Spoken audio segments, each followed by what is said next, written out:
across the UK, on DAB+, on your smart speaker, on your smart TV, and on your side. This is Talk.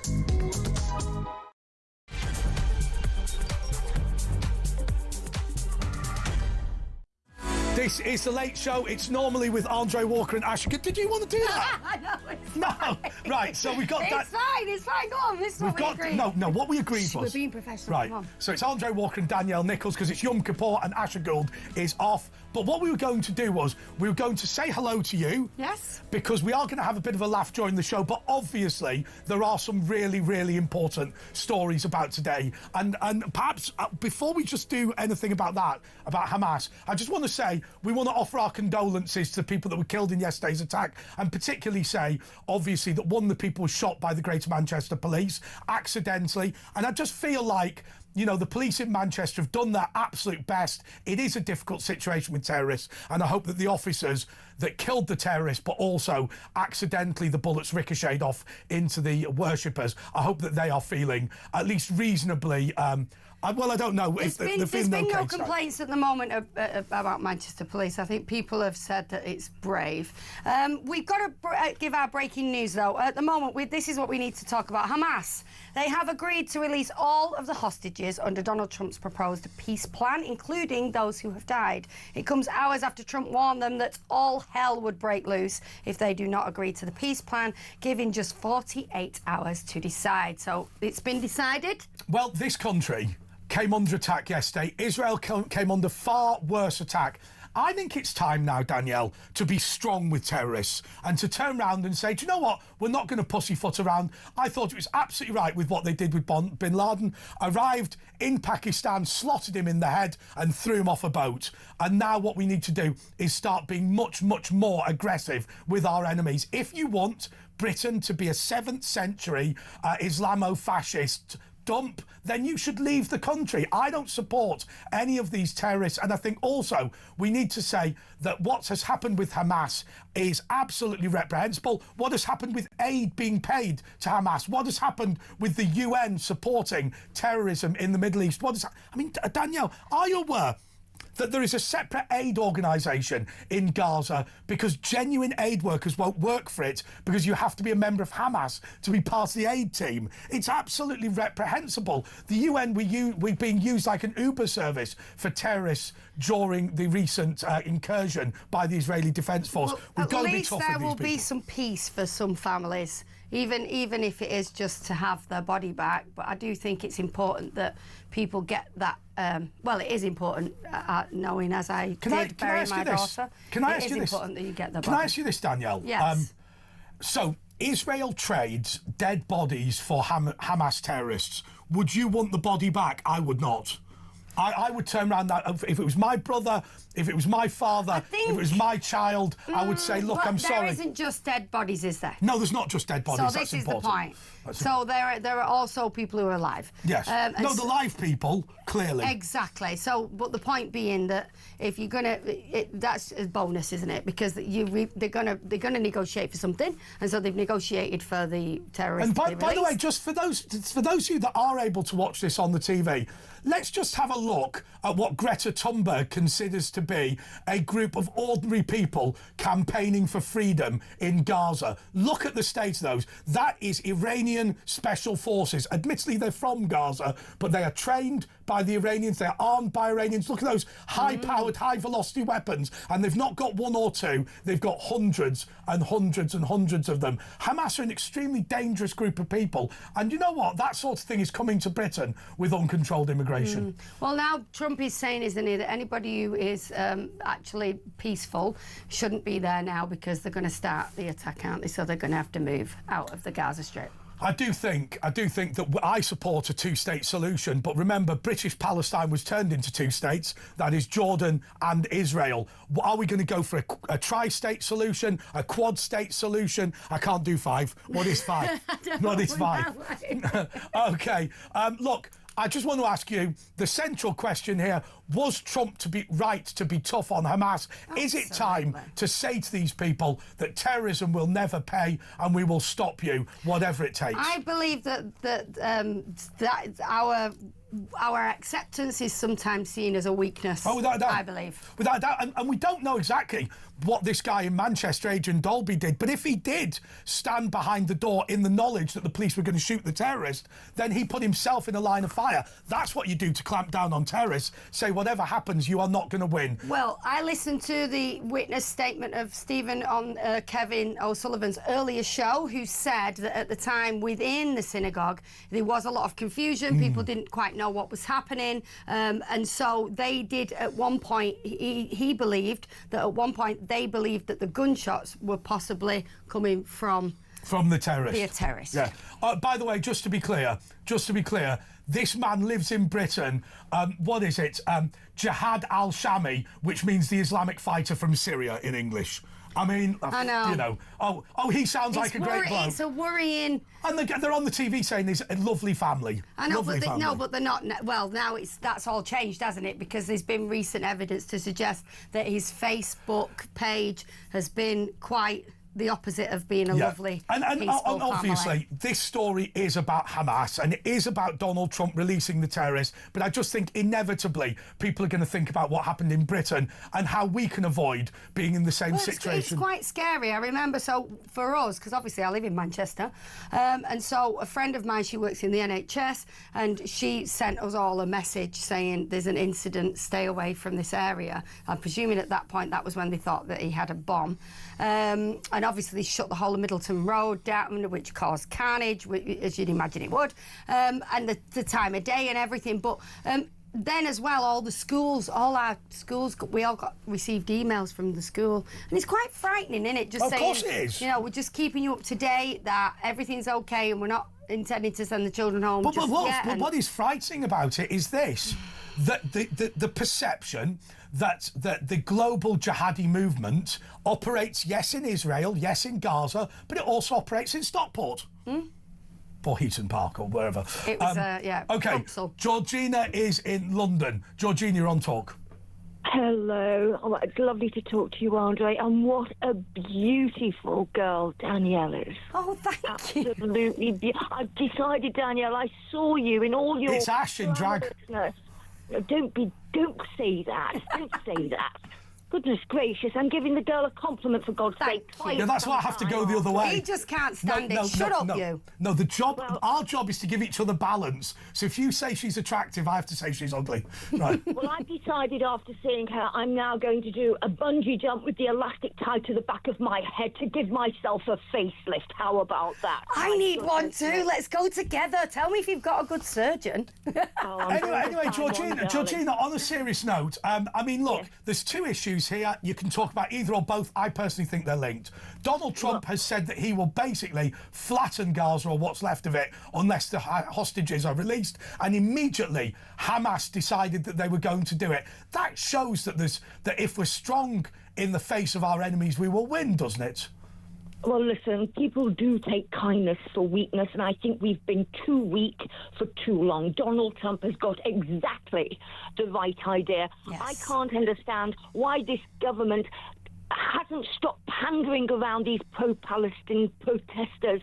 And why do they fear the reprisals by the Muslim extremists? They need to do what they're paid for, Andre, and that's do their job and protect our country and our people. I don't think I'm the only one who thinks that Keir Starmer and his government have got their priorities totally wrong with regards how we should be addressing this situation. And I also believe that his recognition of a state of Palestine has contributed to what has happened.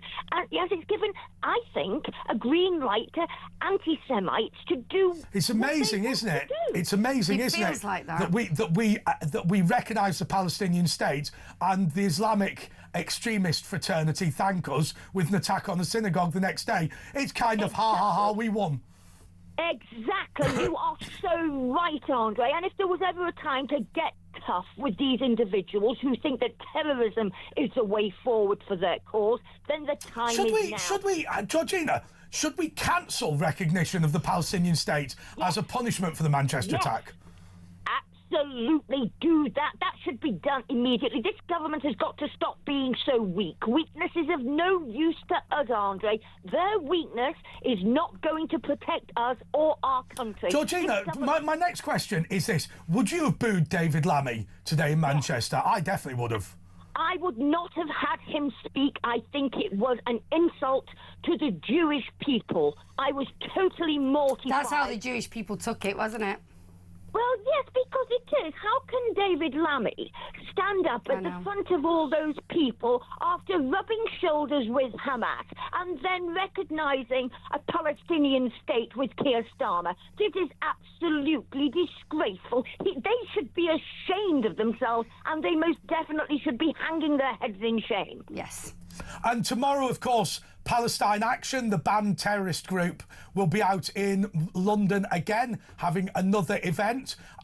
The police are saying that they will struggle to protect all the synagogues this weekend and also round up all the terrorists in London. Right, just let me say this now. I've got to say this. The police are under order. If they do not do their job and what they're told, those boys will lose their jobs.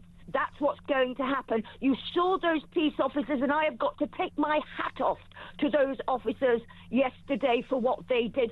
Do you know, I was even surprised that they had live ammunition in their guns, because those boys usually only have a taser and harsh language to protect them. Yeah, yeah. One of my friends was there. He's a police officer. I will say one thing, that when I worked for London City Hall, the policy in London, the Operation Krytos, meant that you're supposed to have soft-tipped bullets, which means it's supposed to go into the head but not come out the other side and just bounce around, which would have meant that nobody would have been injured. So maybe there's an issue with the ammunition. Well, maybe there is, but in America, that's our process, isn't it? We will look into that. That will be a process that will be looked into. Yeah, so every firearms officer would know that every time he discharges his firearm in anger, it will be investigated by the Independent Police Complaints Commission automatically. Yeah. Just a matter of course.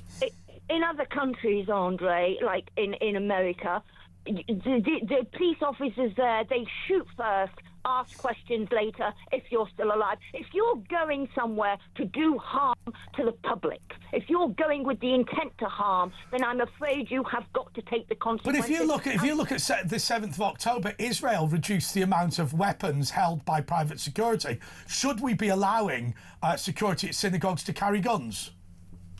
No. There should be some kind of security. I don't agree with gun law in the United Kingdom. I've got to be honest. I don't agree with gun law. But what I do agree with, like Andre was saying, is it a firearms department? We need some sort of protection. I'm sorry, harsh language is not going to. Well, I personally advocate. I think members of the public should be allowed to carry pepper sprays. The reason is because with uncontrolled immigration and with massive reductions in policing, you are not safe on the streets. Therefore, you should legally be allowed to protect yourself. And a pepper spray injures you for a short period of time, but doesn't do any permanent damage. Doesn't do permanent damage. Well, we need something, because we do need protection. The streets of Britain are not safe anymore, despite what the Labour Party might say. They obviously live in areas where they don't have problems with illegal migrants. They don't have problems like that. And what about yesterday? Sadiq Khan spent the day complaining about Islamophobia in the Metropolitan Police because of some undercover recording of police officers saying that on too many occasions they'd come across Islamic criminals. The fact that he didn't seem as interested in the terror attack came as no surprise to me. Well, I suggest that Mr. Khan goes out without his mirage of bodyguards and sees things for what they really are. Let Mr. Khan live life like a normal person in Britain. Let him do that. Let him go out for a day and see what it's like when you can't wear a watch, you can't wear a ring. You can't hold your phone. You can't hold your phone. You're right, Daniela. You can't hold your phone. You can't have shopping bags. You can't do anything. Let Mr. Khan see what things are really like. What we should have we should have, like the Israelis built, those exploding phones. All you do is you let them nick your phone, press the button, and that's it. That's the end. Oh, hang on, so you're saying fight violence with violence? I am. Yes, I am. That sounds a little James Bond to me, Andre. Let's keep it real. No, we've got to be serious now. We can't be carrying on the way things are. This is not living. This is existing. And You cannot have one rule for one and one rule for another. We are either accepting of different people's religions and different people's decisions, and we allow everybody the right to do it, which we have always had. You can't take one group of people, put them on a pedestal, and then tell everybody else, be really careful you don't upset this group of people. There's a slight problem, and I had it once. I got into a taxi, and this is symptomatic of many people from the third world. I'm not talking about Islam, I'm not talking about Muslims, I'm talking about third world immigration. So I got in, and I was talking about how the Quran was an interesting book, and the driver was going, oh, I won't do the accent. Oh, very nice indeed. Great that you respect, great that you support multiculturalism and all this. And I said, you should read the Bible. He smacked his hand on the wheel, and he said, how dare you tell me to do that? That book is heresy. That man was not the Son of God. It's disgusting. And I said, it's amazing that actually you believe that I should respect your religion. You have no respect for mine because simply you're a bigot who believes that you're right. And he apologised, and then I said, well, this journey's over, isn't it? Plus my destination's only across the road. And then I said, we should have kept it And he made sure to mention the Bible just when he was 5 minutes from home. That's right. Yeah, he'd substantially broken the back of the journey. Yeah. If I'm being honest. Can I just say, I'm glad he apologised, but the thing is, we are a Christian country. Yes. Britain is a Christian country. And people come here with their different cultures and their different religions, and that's great. Is it? As long as they don't expect us to change our cultures our religions to suit them, because that's but what annoys me... This is how I feel. I keep saying this. You leave Pakistan and say, I need to leave Pakistan, it's rubbish. And then you go, I'll tell you what we need. Manchester needs to be more like Pakistan. I know, that does seem odd to me. I said this last night. Britain used to be the richest and most powerful country on earth, the country that invaded global free trade, the country really that invented democracy, the country that invented rule of law, individual rights and liberties and all that sort of thing. And we're sat there going, do you know what? How can we make Britain better? I'll tell you what we need to do. Not follow what Britain used to be like. Let's follow Zambezi land. What were they doing in Lesotho? If we were only a bit more like Uganda, it would be more... And you sit there going, look, we don't need to be better. We don't need to be as good as all these dumps. We need to be better. I said this last night, and the producers grimaced. The only thing I need to learn from Somalian culture is not to copy it. That's Absolutely. it. Well, can I just say what I think will make Britain better, just quickly before you've got to get off and go to a break? I think Britain would be better if we had a government that was strong. I think Britain would be better if the government didn't negotiate with terrorists. I think Britain would be better if they didn't reward terrorists for their horrific behaviour. But what about... Georgina, when are you going to get run for your council? We need you in charge, Georgina. I'm going to be totally honest with you now. I'm going to be totally honest. I want to come on the programme, but I've got a few things going on at the moment. I'm going over to Turkey in a few days' time for some procedures done to try and make myself look a little better. Okay. So I'm not one of these... You're being rebuilt. Darling, I'm like the Terminator, let me tell you. So I'm going over to Turkey. I'm going to have a few procedures done. Teeth or hair transplant? No, I'm joking. Hair transplant. Can you imagine if she looked like Lou off Little Britain? No. I'm trying to be totally honest, because I'm not one of these women who say, oh, it's all natural and all this nonsense. Yeah. If I have a job done, I don't mind sharing. Don't worry about it. I was watching the new series of Educating Yorkshire, and he's had a hair transplant. Mr. Burson. You want to come back on? My son is currently working in Istanbul, and I keep getting on the plane to Istanbul, and honestly, every fifth passenger has got the headband on and the big swollen. Well, swollen head. Yeah. I'm going to look like the Invisible Man. I'll have that many bandages, I would imagine. But my darling, let me just tell you, you don't need anything doing. But can I just get back to what I was saying? Yes. About the government. Okay, we need a government now that's going to show their strength and stand by us all. We don't need them to lecture us, Danielle. No. Right. All right. Let me just make that Ricky Gervais joke. If I went for cosmetic surgery or anything done, I'd have a penis reduction. Can't live with two. Can't live with two. Thank you so much, Georgina, in London. After the break, we're going to be talking to one of our contributors, Emily Hewson, who was on Big Brother but thrown out for being a right winger. My God, what are we up to with political discrimination in this country?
Across the UK, on DAB+, on your smart speaker, on your smart TV, and on your side.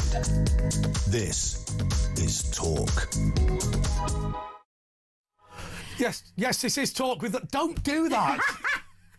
Right. What put you off then? No. What put you off what happens then? is, right, so when... Do you see that? When Danielle and I used to do the late night phone-in, you would I always come... came back from the break. So what you have to do is, right, from now on, if I'm coming back from the break, don't breathe. Because if you go just before I talk, I think you're going to talk. Okay, right? I'll stop breathing. Right, just don't breathe. For a second. Just don't breathe. Imagine, do you remember that chocolate rain guy? Put your face away from the mic so you can breathe. Right, okay. I do always go... Before we come back. You're right. Okay, so this it's all my fault, this clearly. select show, Asher Gould is celebrating Yom Kippur, though not perhaps as much as you'd hoped to because of the terrorist attack yesterday. But we decided, obviously, on Friday, we do always have a bit of fun. And at 11 o'clock, as usual, we have our ongoing tribute to James Whale. So we've got the whole clip archive, and we always get a clip out at 11 o'clock. So that's to look forward to. In the meantime, you've got Danielle, who, in fairness, if she doesn't breathe, will be dead by 11 o'clock. But I'll just make sure I don't do any breathing. Yeah, that's right. Just short breaths. Anyway, we're also joined by Emily Hewson, who is one of our contributors, and she was in the Big Brother house. So obviously, Emily, firstly, welcome. Thank you. I'm not going to lie. I felt sick for you. Why? How long did you manage to stay in the Big Brother house for? So you have no concept of time in there. Okay. But Are you the shortest ever contestant to be in there? Not in stature, by the way. There was someone shorter, but then they got brought back. As far as I know, I'm not getting brought back, so I think I am the shortest lived ever contestant. So at least that's kind of iconic. That was my question to you, because obviously you went into the house and it was because you said you were conservative. You were conservative and a Nigel Farage supporter. A day and a half. It was about 3 hours. I wish it was a day and a half. You wouldn't even do a day. I think it was about 45 minutes, babe. No, you wasn't. As soon as you'd gone in. Yeah. She didn't stay the night. No. You didn't even get to put your pajamas on. People don't understand, like, the process is so long. I was approached about 6 months before. we were shown it was stretched out for us, the viewers. Oh, they do that on I was purpose. off the same night. They're tricking us, you see.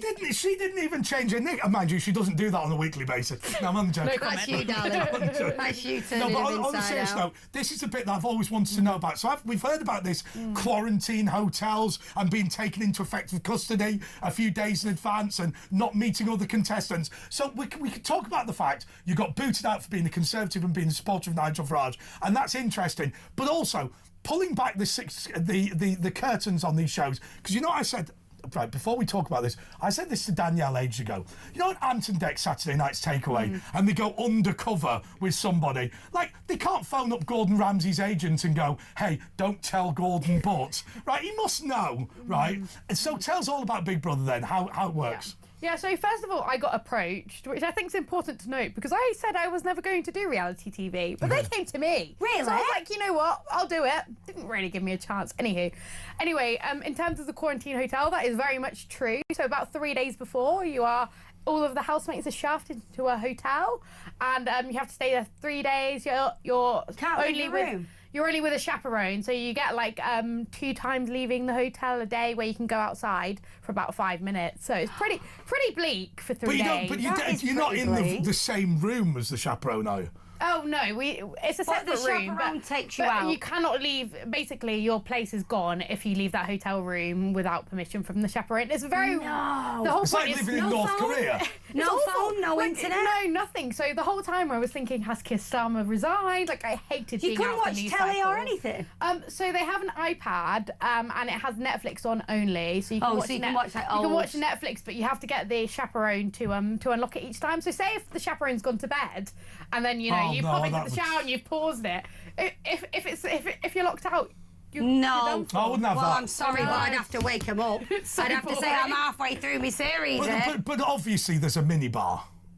No, they take away all the alcohol. No! Right. Oh, you've not worked in telly for a while, mate. I'm out. You've not worked in telly. But they do give you 1 alcoholic drink a day in the evening if you want it with your evening meal. Okay. But, like, what's the point? Right, the good news is, everyone, I have previously had Big Brother sniffing around me. There's no way. 3 days with 3 pints. I mean, I've cut down drinking substantially, but I couldn't do that. No. Yeah. I couldn't do that. You literally couldn't survive. No, I literally couldn't. I'd go in like stressed Eric. It was the hardest part. It was the hardest part for me. I'm such a people person. Yeah. And all of that. That's tough. All All of that for and then what, 6 hours? And you finally get the excitement of going into the house and like, finally, I'm going to be surrounded by and people. And picking your outfit. Yeah, I know, and getting all the booze as well, because obviously Tory villain and all that. And you get all that excitement of coming in and you're like, wow, I'm finally here. It was all worth it. And then you get the announcement that, the public have been voting. And who are they going to vote for? I don't know. Maybe the person that whole VT was surrounded about the fact that they're a Tory. Yeah, that's right. Oh. That's right. And that's where the bias comes in, actually. I don't like that. Because you're right, that's all they had to base it on, really. You weren't in there long enough to decide if they like you. It was only the VT. And, did you make a point when you were negotiating about saying we must have been interesting that we've bothered to be voted? Because you're right, anyone who's kind of a bit meh, you wouldn't bother voting him, would you? Because it's vote to evict, so it's always going to be the three biggest someone. But having a big personality and being a Tory is like the deadly combination, if you know what I mean. And I found that. And also, indeed, but also when you're filming a VT, right, it's about 10 minutes worth of footage that they cut down. So you don't know what they're going to pick. Yeah, so you speak about you all said sorts. everything. You talk about all sorts, so you have no idea what they're going to include. And to be honest, I don't mind that they included that I'm a Tory, because you just search my name, you can see it anywhere. I'm friends with Nigel, all of that. But if you're then going to say that it's a public vote straight away just based on the VT, the big problem, that's where it's a bit unfair. Here is the big problem with TV and radio. So the first and most important thing is what... It felt like being shocking, by the way, just for the sake of being shocking. Yeah, but the reality is the people watching and listening to this is fake. What they're looking at is fake. We are not actually sat in their lounge, as an example, right? Just on the most basic level. So all we're attempting to do is replicate real life. So we want people to be able to witness the sort of conversation we'd have in the pub with Emily, but we're not in the pub and they're not with us. So obviously, in a situation like this, all live, it's pretty similar, right? It's not real, but it's pretty similar. And if you were to be sat here, it would be pretty similar to listening to it on the radio. When you're talking about a show that runs 24 hours a day, 7 days a week, and has a 1 hour catch-up at the end of the day, then it starts departing quite a long way. Because what happens is you have the quote-unquote personal narrative, which is, if, as an example, Emily was a brilliant cook in the house, that may not come out. But if you were very argumentative in defence of Nigel Farage, every time you ever did it, they would edit that in. So it might be that you cooked for 6 hours a day and talked about Farage for 5 minutes, but those 5 minutes would go in, and that's where it starts to become fake. Completely. And last series, I've spoken to some of the housemates, and Marcelo was one of the contestants that ended up coming second, but all of his worst bits were shown. But if you asked any housemate who was the nicest person, who cooked for everyone, he said him. It's just not a good kind of reflection. And also the other thing, it only takes a minute, doesn't it? The other thing that makes it fake is that they've now got an idea of what part everybody's going to play. They're going to say, Emily is going to be in there shouting abuse about being right-wing,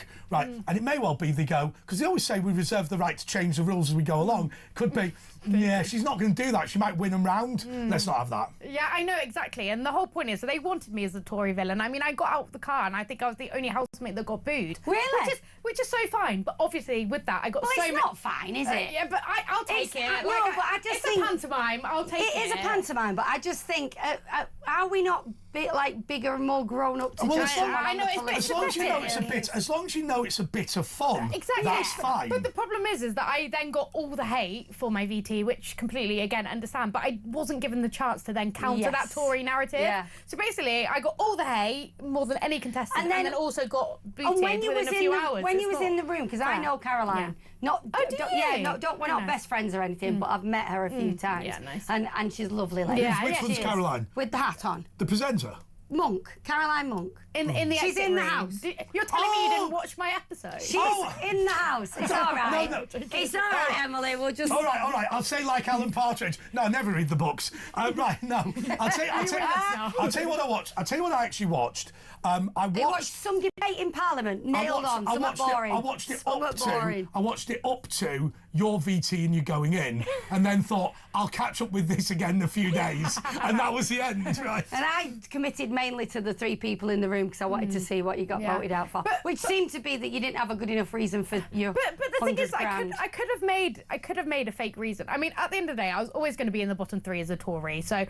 Whilst other contestants, I think, had a better chance, I had a 1 in 3 chance, in my personal opinion. You did. And then it came to the bottom 3, and to be honest, I wasn't going on the show at all to win the money. That's why I made a joke about Bora with the girlie. What do you think about the other 2 people who voted you out there? Well, the thing is, this is why you should always be loud and proud about your opinions. Maybe I was actually honest about the reasons that I was going on the show, which was to change the perception of being a Tory, etc. Well, Caroline, now we know that Caroline is also friends with Nigel Farage. Yeah. Variety, then maybe I should have just been honest. But for all I know, they could have been 2 raging lefties, and that would have gave me the instant boot. It was a risky strategy. It was risky. It's just hard to play. I'm still all for authenticity. No, it wasn't a risky strategy. You were going to lose. I agree. Right. Exactly. Do you know what you needed, in all honesty? A sob story. I don't have one, though. Well, you were knackered. You were knackered.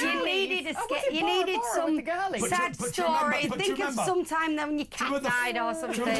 Do you remember the first ever Big Brother where Nasty Nick came up with a fake sob story? But the winner had a sob story. He needed the money to pay for a Down syndrome child to get treatment in America. And they said, don't tell anyone that. They edited him so positively. In the end, he won it and he goes, I'm going to give the money to... We're talking about Craig. Yeah. He gave the money to a disabled child. It was someone he knew, wasn't it? I remember that, That wasn't until the end. Emily, you're going to stick around for a minute and have a chat with us? Sure, can do. She's good, isn't she?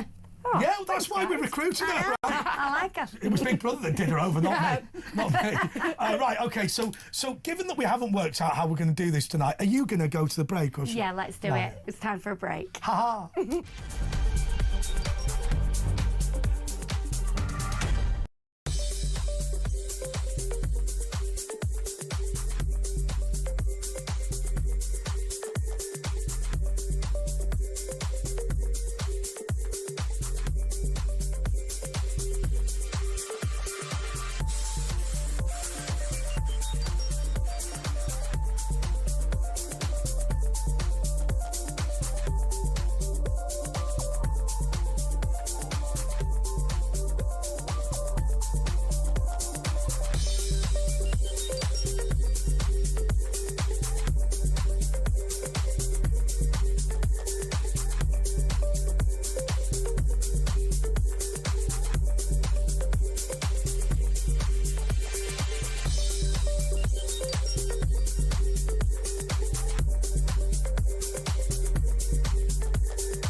across the UK.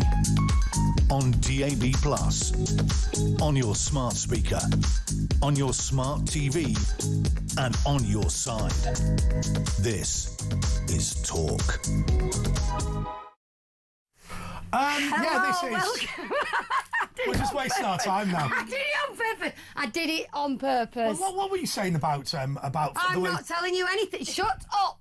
Now shut up. We're friends, and we will fall out if you repeat that. We will fall out.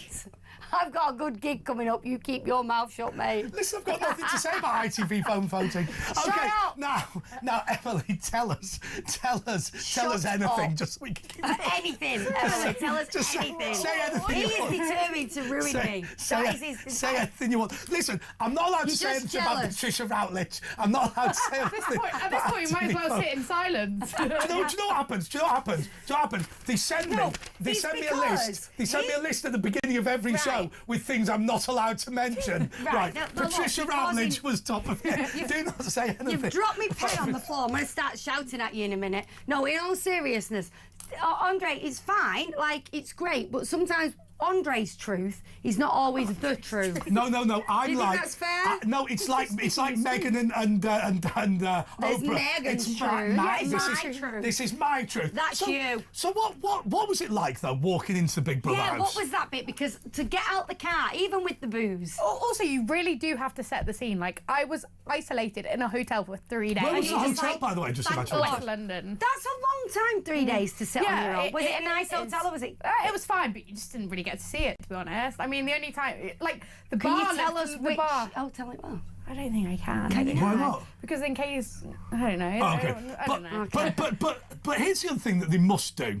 Right, I'm sorry to ask all the boring questions. No. Those cars that they've got driving up, they must have like 5 extras with people in. There must be people who they say to you. Oh, is there extras? I don't think so, but obviously they did have the 4 people that came in the day later. Well, they must And do. here's an exclusive for you. Go on. I was originally supposed to be one of those 4 and they changed it.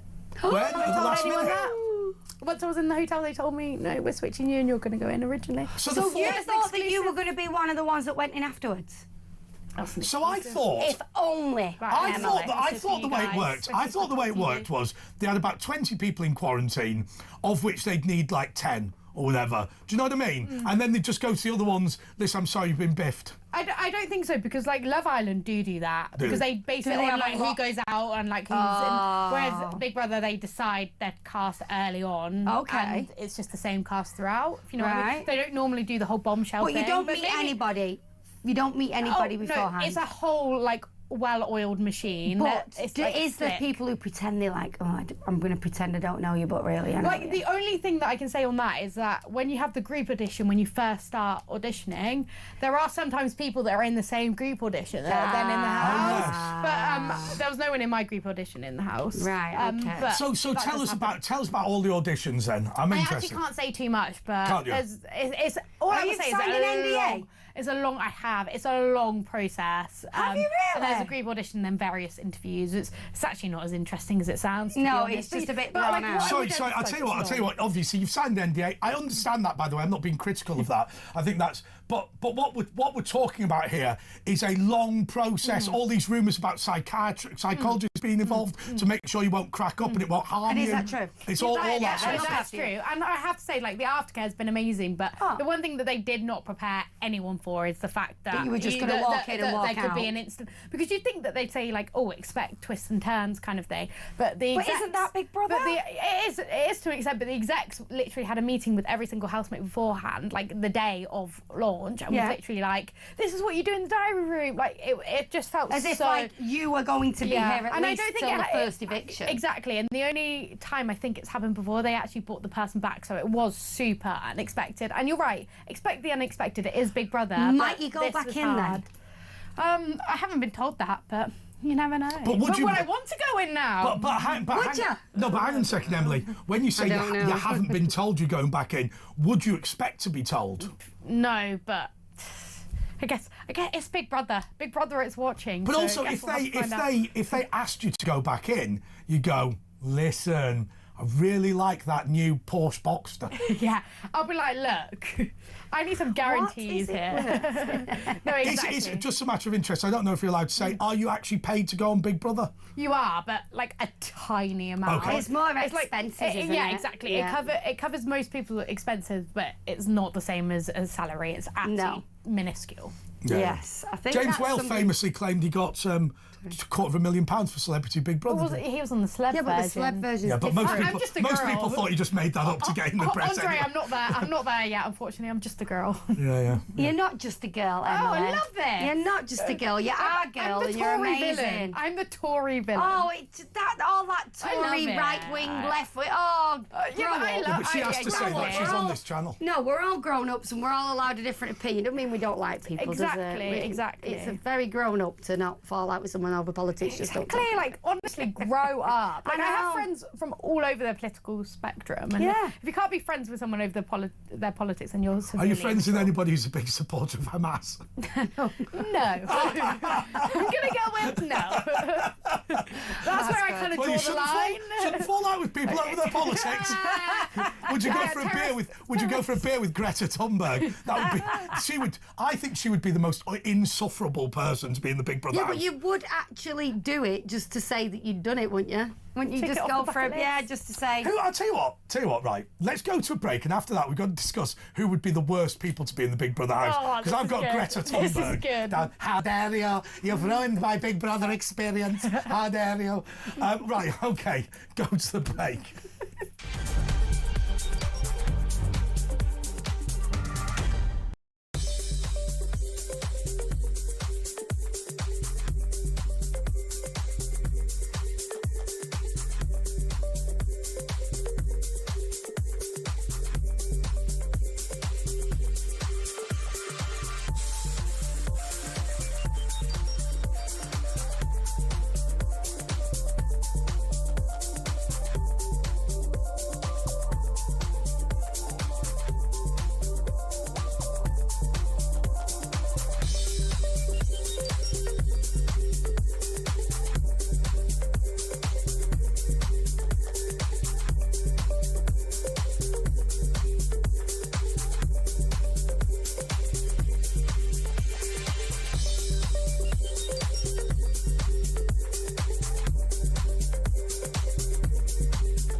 Across the UK, on DAB+, on your smart speaker, on your smart TV, and on your side. This is Talk. Hello, welcome back to Talk. Hello. I'm Danielle and this is Andre. I did what I said I was going to do then. Yeah, you did. Yeah, don't breathe. Don't breathe. Just don't. She's been breathing. Can we speak to somebody about the fact she's been breathing for at least the past 20 minutes? I told you not to breathe. or eat, or drink, or do anything. Look pretty. Or sleep. Just sit there and look pretty. Just sit there like I'll clout you in a minute. But you don't know what that means, do you? Yeah, I do. Oh, okay, talking to people with clout. Yay! So what's next, Emily? You tell me. Well, domination, Go for a beer obviously. during the Whale VT. Would you do a reality show again? Well, the thing is, I've been approached for many a reality TV show, a lot of the dating ones in particular. Go on. And So- I am, as anyone that saw my VT, Are you single?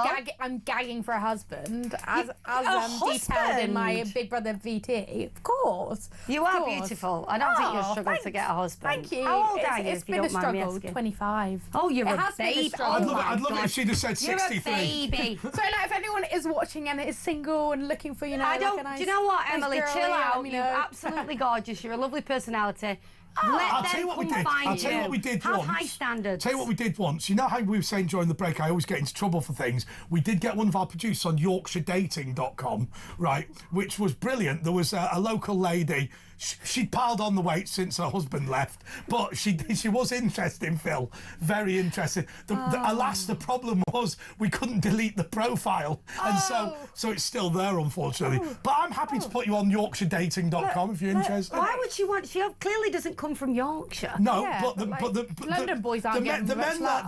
the men and women that have You'd much. probably clean up north. Do you reckon? Yeah, maybe Yeah, they that's... wanted to get her to mop that. Go on, but Maybe. she's bloody lazy, that Emily. I think Bloody lazy. southern blokes are a bit more full of themselves. Am I allowed to say that? Do you think? I feel like southern girlies feel like the same about northern boys. Do they? Yeah. What, are northern Wow, boys a bit full of themselves? Wow, it really is like the north-south divide Isn't playing out it? in real life. Wow. I know. Oh, I've noticed that blokes from the Welsh valleys all look like somebody's put a pump in the bum and gone. Because they're all like that, aren't they? Oh, I'll tell you what, Di, I'm bigger than my father, and he went down the pits. Yeah, right? You're thinking, they what? are- they are And that's solid. that spray tan. That spray tan. is true. They've invented a whole new ethnic minority in the valleys. What are you even on about? I've never seen anyone Welsh that looks or sounds anything. No, I know what you mean, Andre. Yeah, you They do. are. You've I seen think them it's all. just all Massive guys now, and- aren't they? There's tattoos. They've all got a bit of beef about them. I've got a tattoo. I've got two. You haven't. I have. You haven't got a tattoo. I have. I've got a tattoo. I've got. You have. When Show did you us. get a I've tattoo? got a W tattooed on each buttock, so when I No, bend you over, it says haven't. "Wow." He hasn't. He's full. I knew you. You haven't got a tattoo, have you? No, a W on each buttock. You haven't got a W on each Wow. bum cheek. Because if you So it did, says wow. there'd be pictures of it everywhere. So it says wow. You couldn't keep Right that now. to yourself. Wow. Oh, you would, yeah. I've got Ronald You'd have Reagan. a picture of Margaret Ronald Thatcher. Reagan on one cheek and Baggy on the other. No. Yeah, okay. So, He does love Margaret So, Thatcher. by the way, we've got somebody coming on a bit who's been on a reality TV show as well. Who? A teacher. No, we can't say that. We can't say that. 90 Day Fiancé star is coming on Who? in a bit. 90 Day Fiancé. You know 90 Day yeah, Fiancé? where they basically have the chance to basically either get the green card or the back off. Oh. Or someone that they've met online So normally. have you done a dating show? Oh no, I've been asked many a time to And go why on Love have you not? Island because like I'm out here wanting to debate who's been the best prime minister of the last Yeah, and you century. just end up and they're talking here like about what's your favourite lipstick. sex What we should do I is know, we should I have a know. debating dating show Yes. called Mass Debate, Yes. right? Oh. Yeah, no, I'm not Andre, joking. I think you're onto I'm not something. joking. And basically, what you all do is you're all blindfolded, but you have to debate, and whoever you think is the Yes. hottest debater, you will end up going to the island of Fernando with. I've got a Andre. massive theory about dating, and I believe that if someone can, like, as a guy, they like all this like old incel problems and all this rubbish. If you can make a girl laugh, you suddenly become so much more This is attractive. true. Everyone Can wants confirm. someone That's what a I've bit discovered. witty with a sense of humour. Andre, I really think you're onto something with this like, Yeah, debate. blindfolded. It could Can be I like be The your first Voice. Blind please be your first date. guest? Yeah, Blind debate. blind debate date. There we go. There we go. Dig up, Scylla. I can sing surprise, surprise. You can't sing surprise, surprise on blind date, right? What are you talking about? But besides, That would be funny, besides the wouldn't it? best It one would was be funny, the best one though. was life is full Full of of surprises. surprises. It's surprising how Wrong dreams era, come true. can't relate, Life can't relate. is full. We've full of lost her. We've lost her with Cilla Black. She's like, But- Cilla who? Here is- Cilla what? Here is the critical question. Here's the critical question. Who was the sponsor of Surprise Surprise. It was BT Talking Telecom. Do you remember that? I'm sure they had more than one sponsor. Surprise. Anyway, here's Graham with a quick reminder. Anyway, would you like to do something smutty? She really likes tulips, and you like... No, let's not say that. That's really dodgy. Okay. This is what happens. Sometimes you just wind him up. Right, so what I do want to ask is, on a serious political note, did you do all this in order to promote right-wingery amongst young people? Or was it just a bit of a... No, genuinely. The whole thing is I wanted to go on there and I wanted to show that you can kind of be a young person that likes doing normal things, like going for a drink, like worshipping William Hague, because that's perfectly normal for 20. You should see the posters on my wall, honestly, Andre. But honestly, I want to show that you can be young and like still be interested in politics and still be, normal and cool. Yeah. And it's a shame that I didn't get to show that because I was instantly got the boot. I'm gonna have to ask you this: would you ever join Reform? Oh, I've been flirting with Reform for a long while. But I always say, and I don't know why this is my line, but if Bobby J goes, I go. He's my one last hope. Sorry, the silence is definitely Bobby J. Oh, Robert Jenrick. Come Bobby on. J. Yeah. I thought you can't try and make people cool with cool nicknames. But the problem that doesn't work. But Emily, he's not. Robert Jenrick is disappearing. He gets smaller every time I see him. You think, look, he's going to dissolve at some point. Ozempic is no joke. I'm convinced Jenrick, at one point we're going to go, there he is, that's a pencil. No, that is Jenrick. Nothing wrong with a skinny king. I get that. I get that. Like, So you think Robert Jenrick's going to have... I think Robert Jenrick is going to take over the Tory party when there's nothing left. Exactly. When there's if you speak to any kind of key figure in the Conservative Party right now, everyone's saying the same thing, and that is that Kemi's not going to be the leader at the next election. Right. And who's the most obvious replacement? Yeah, she's kind of not done it, has she? She's not achieved. The problem is with Kemi. I was friends with a member of Parliament who was exactly the same. Everything he'd ever done had turned to gold, and it'd been marvellous. Problem is, Kemi Badenoch cannot accept that the reason she's failing is because of her, and it's because she's lazy and a bit strange. What? She's not good at PMQs, is she? No, she's lazy. She doesn't get. There's such easy wins. Like Keir Starmer is a disgrace, and she can't even get the wins more charismatic than a shoe. I know, at the moment. Well, that's not possible for Kemi, is it? But I also think Kemi also blames all of her senior advisors for the failures of her own leadership. She's like, look, I'm brilliant. Why is it going wrong? Is she a moaner?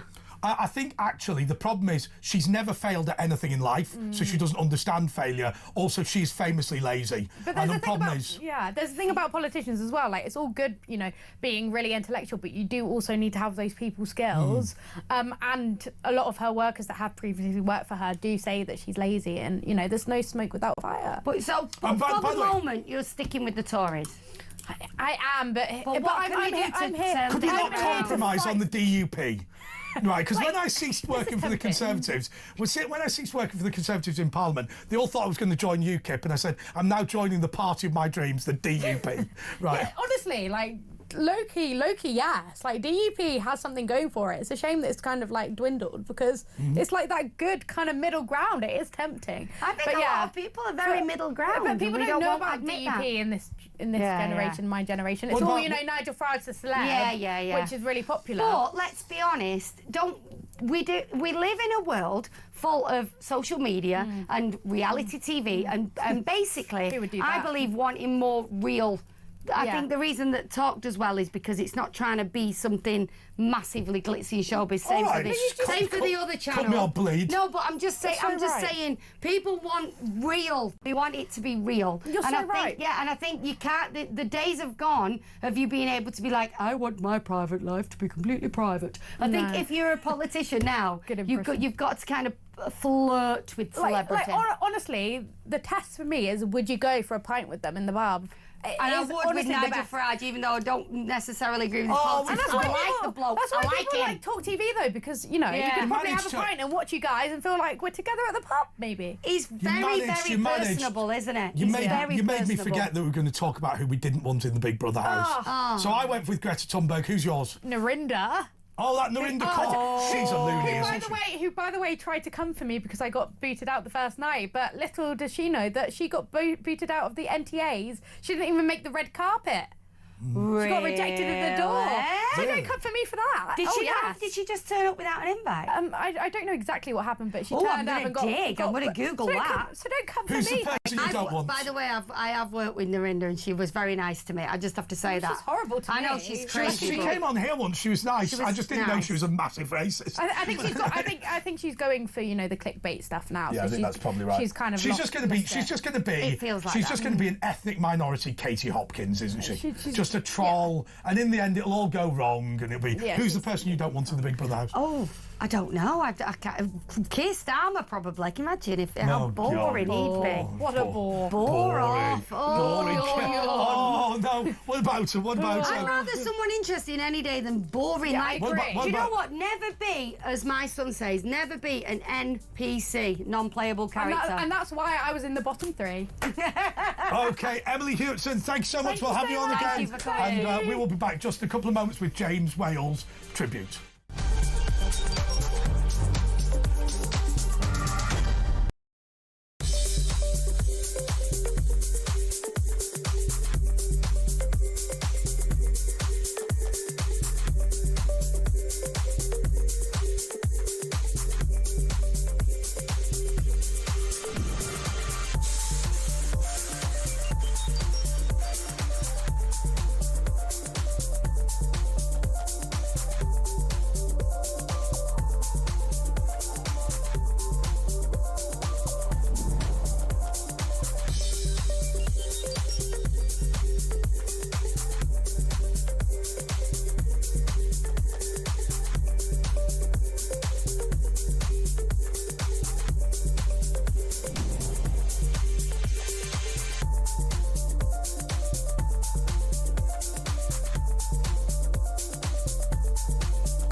Across the UK, on DAB+, on your smart speaker, on your smart TV, and on your side. This is Talk.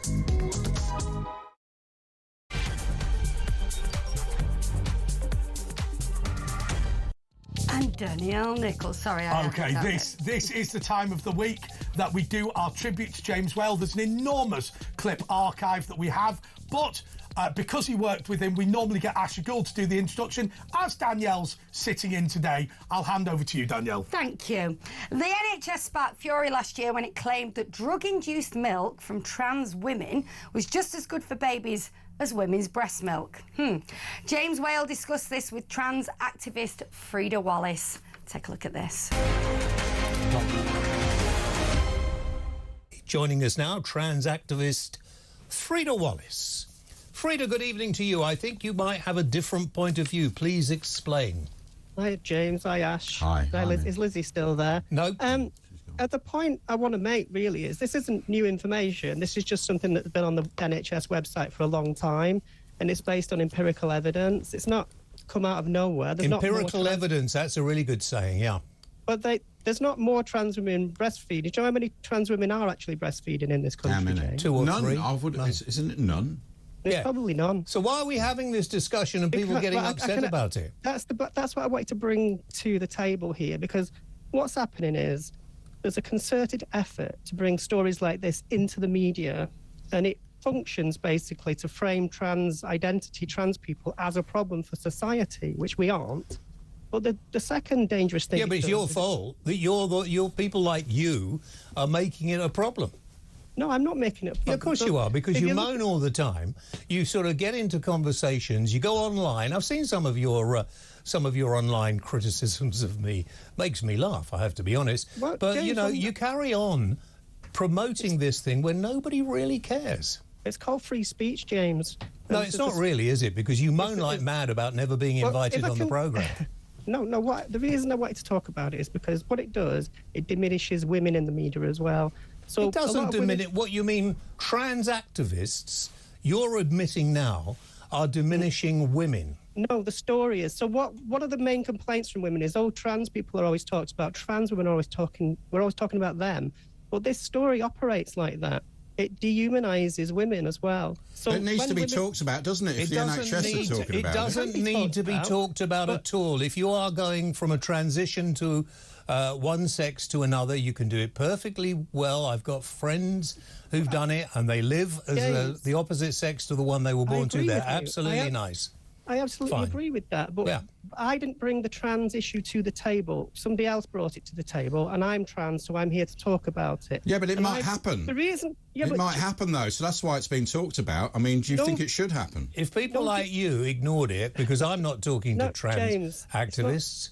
There's no way I'm going to ignore organisations like the Policy Exchange pushing things like this into the media. People like Toby Young pushing negative stories about trans people into... There's nobody backing me. Nobody's paying me to be here. Well, because you're not that important. No, well, maybe that's true, James, but I'm here because I care about this subject, and that is the only reason I'm here. But you're saying this milk is fine. You're promoting the fact that trans men should do it. No, that is not what I'm arguing. Well, what are you arguing? I'm arguing about why this story is on the table. Because it might happen, mightn't it, in the future? Well, lots of things might happen. Well, then we should discuss it before, so we know whether we should let it happen or not. Yeah. But it's like the story you had on previously with Lindsay Smith. That's apocryphal. We know that she was calling trans people sexual predators on Twitter. There's that. I put that information on Twitter. Don't know that one. Now, if somebody... that's a ridiculous... Look, we're not talking about... We've already talked about that. So you want to talk about... Let me just put this to you. No, Can I just put this to you? Oh, go on, let her. And this is the last time I interview you because you are a pain in the backside, and I had to argue with me. Let her go on. I said, I don't want you on the programme. My show, and I'll decide who goes on it. Okay, James, but... And you moan like mad when you've been on it. You probably complain. You complain the whole time when you've been on because I don't agree with anything much you say. Yes, you do. You moan, and then you get in touch with the producer and say I wasn't treated. Do you think they should be allowed in the future to breastfeed babies? Yeah, I think people should be able to do what the hell they want with their own bodies. But the baby doesn't get a choice, does it? The baby. So are you implying that trans women are trying to harm babies? Because if you want I don't know if it might harm babies because it has. Well, the NHS. It's got the hormone might get into the baby. You know, I mean. Well, if I can just say what I wanted to say about this, because the reason these stories, they're not coming from nowhere, these stories, they're coming from lobby groups. Listen, they're coming apparently from the NHS, who are saying these drugs it was always on the NHS website, It was always there. It was always there on the NHS website. Ooh. So what we're really saying is that you actually think that these sort of stories, fine, whatever's going on, they don't need to be in the public eye. No, they don't. And I think I so we should put it under the carpet, is what you're saying. Brush it under the carpet. But I believe it. I believe in free speech, right? So you obviously don't. I don't believe. I don't think you understand what free speech is, by the way. No, if I could, I don't believe that Lindsay Smith shouldn't stopped from going football games. I just don't think that should happen. But if you were part of a private members club, Ash, and somebody was tweeting from the river to the sea in private messages, how would you feel about that? But this is the NHS, isn't it? This is all our service. Forget going back to that. The NHS have said, I'll read it here, they have said they claim drug-induced milk from transgender women, who were men, is just as good as babies as women's breast milk. Well, it can't be because chest milk. Sorry, is that what you have to say? You're not allowed to call it breast milk. I'll call it what the bloody hell I want. And the fact is that nobody knows because nobody's been on this milk and brought up. They can never really know.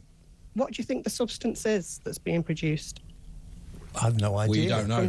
From the pituitary gland in the endocrine Well, you system. said there was empirical evidence. Where's that from? What evidence is it? The evidence is based on what is observed. But what experiments? Name the institution. Well, Ash, you know, I've not looked at it in that much detail, but what I would say is... Well, why haven't you looked at it before you start moaning about it? You've come on to defend this, to actually say there's nothing wrong with it. I've come on to talk about the fact that trans women are facing a lot of hate online. We've heard it from Brianna Jai's mother that she's trying to campaign to make that social media a safer Only place. because... And these stories do not Only help. because a section of the trans community go on and on and on. That's the only reason. And I will keep going on and on and on. Well, you're just responsible for it. Thank you very much indeed. Goodbye. I cannot believe it. Bye. I just really can't believe it. It's not bad, though. Have a try. No, I don't drink milk. You could have put it in the fridge before. A bit warm. That is just, I'm sorry, it's just repulsive. It really and is. anyway, breast milk's yellow. Can I tell you something? I had a friend of mine, we went round to another friend's house and his wife had a breast milk extractor in the fridge and he went, hey, watch, took a swig of it. And he went, it's only milk and I drink cow's milk, why wouldn't I drink human milk? I went, because cow's milk is pasteurised. Can I tell you, the next day he knew about it because it'll make you very sick. Breast milk. No, it doesn't. Yeah, of course it does. No, it doesn't. Because you're not used to it. My husband drank my breast milk. Oh. So there we go. And it didn't make him sick. Right, okay.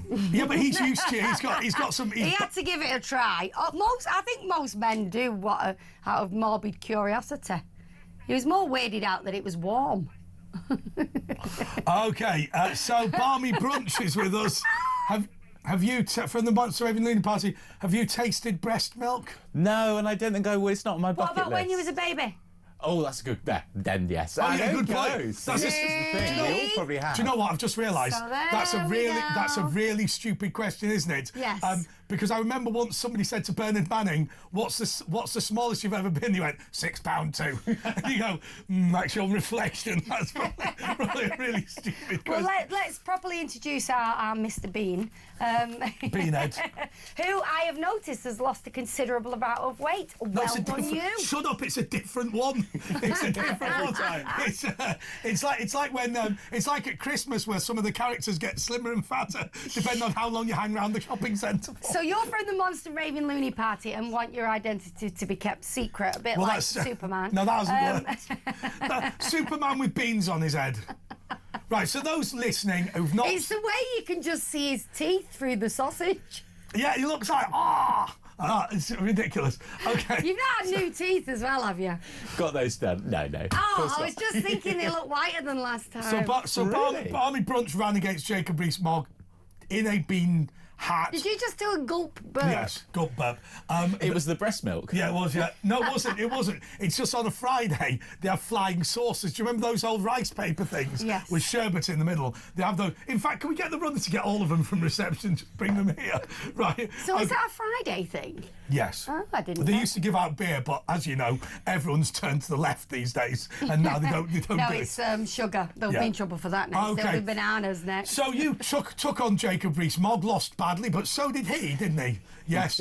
And then you are now doing radio shows, you're doing whatever, and you're just basically somebody who's just not very happy with your career, normal career, and really just want to move on to something else. So you're doing your Beanhead, you're doing your Barmy Brunch, you're doing your Monster Raven Looney Party, you're doing 90 Day Fiance, and you've lost the weight, which is surefire evidence that you were unhappy, and now you're trying to. No, that is true though, isn't it? It is true. So tell us about the more. There's nothing wrong with wanting to better yourself, Andre. Okay, so tell us about your more general unhappiness then, Peter. Yes. Well, I was particularly unhappy a couple of weeks ago when I proposed to my girlfriend live on air and she said no.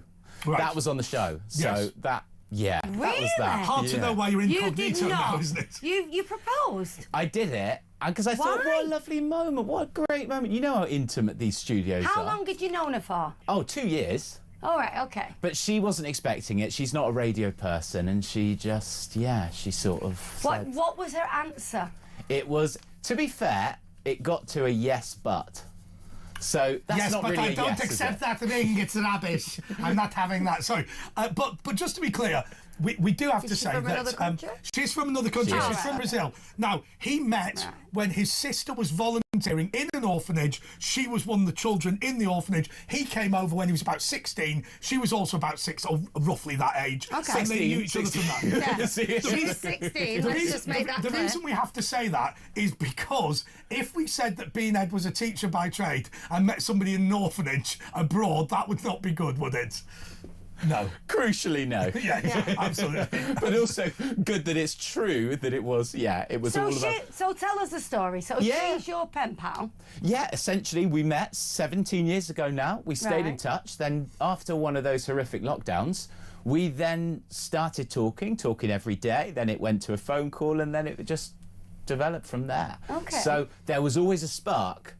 Okay. But thousands and thousands of miles away. And what the show does well is it broadcast those relationships. So 90 Day Fiancé the show has been funny though, hasn't it? Because some people there look very clearly as if they're being ripped off. Your story's a little bit different because there's no real suggestion that she's a con man of any description. The question is whether she's right for you. Is that a fair assessment? Yeah, that's it. And the American version of it, which is where it came from, was you have 90 days to either marry or you leave. Okay. The UK version is a little bit, they like to think, let's film it over. So it was filmed over a year and a half, and they sort of watch the stories develop. Some people stay together. Well, that doesn't work then if it's called 90 days. Well, you've got to stay true to the brand, right? 90 days. If it's 90 Day Fiancé, that's like a year and a half. Yeah, but I think 90 Day Fiancé in the US is to do with the amount of time you can come in before you need to marry them. Yes, that's right. That's where it comes from. And that's why it's so popular there, because it's immigration, massively hot topic in the States as well. So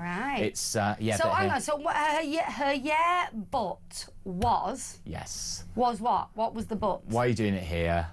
Well, that was one question. Where were you doing it? In the radio studio.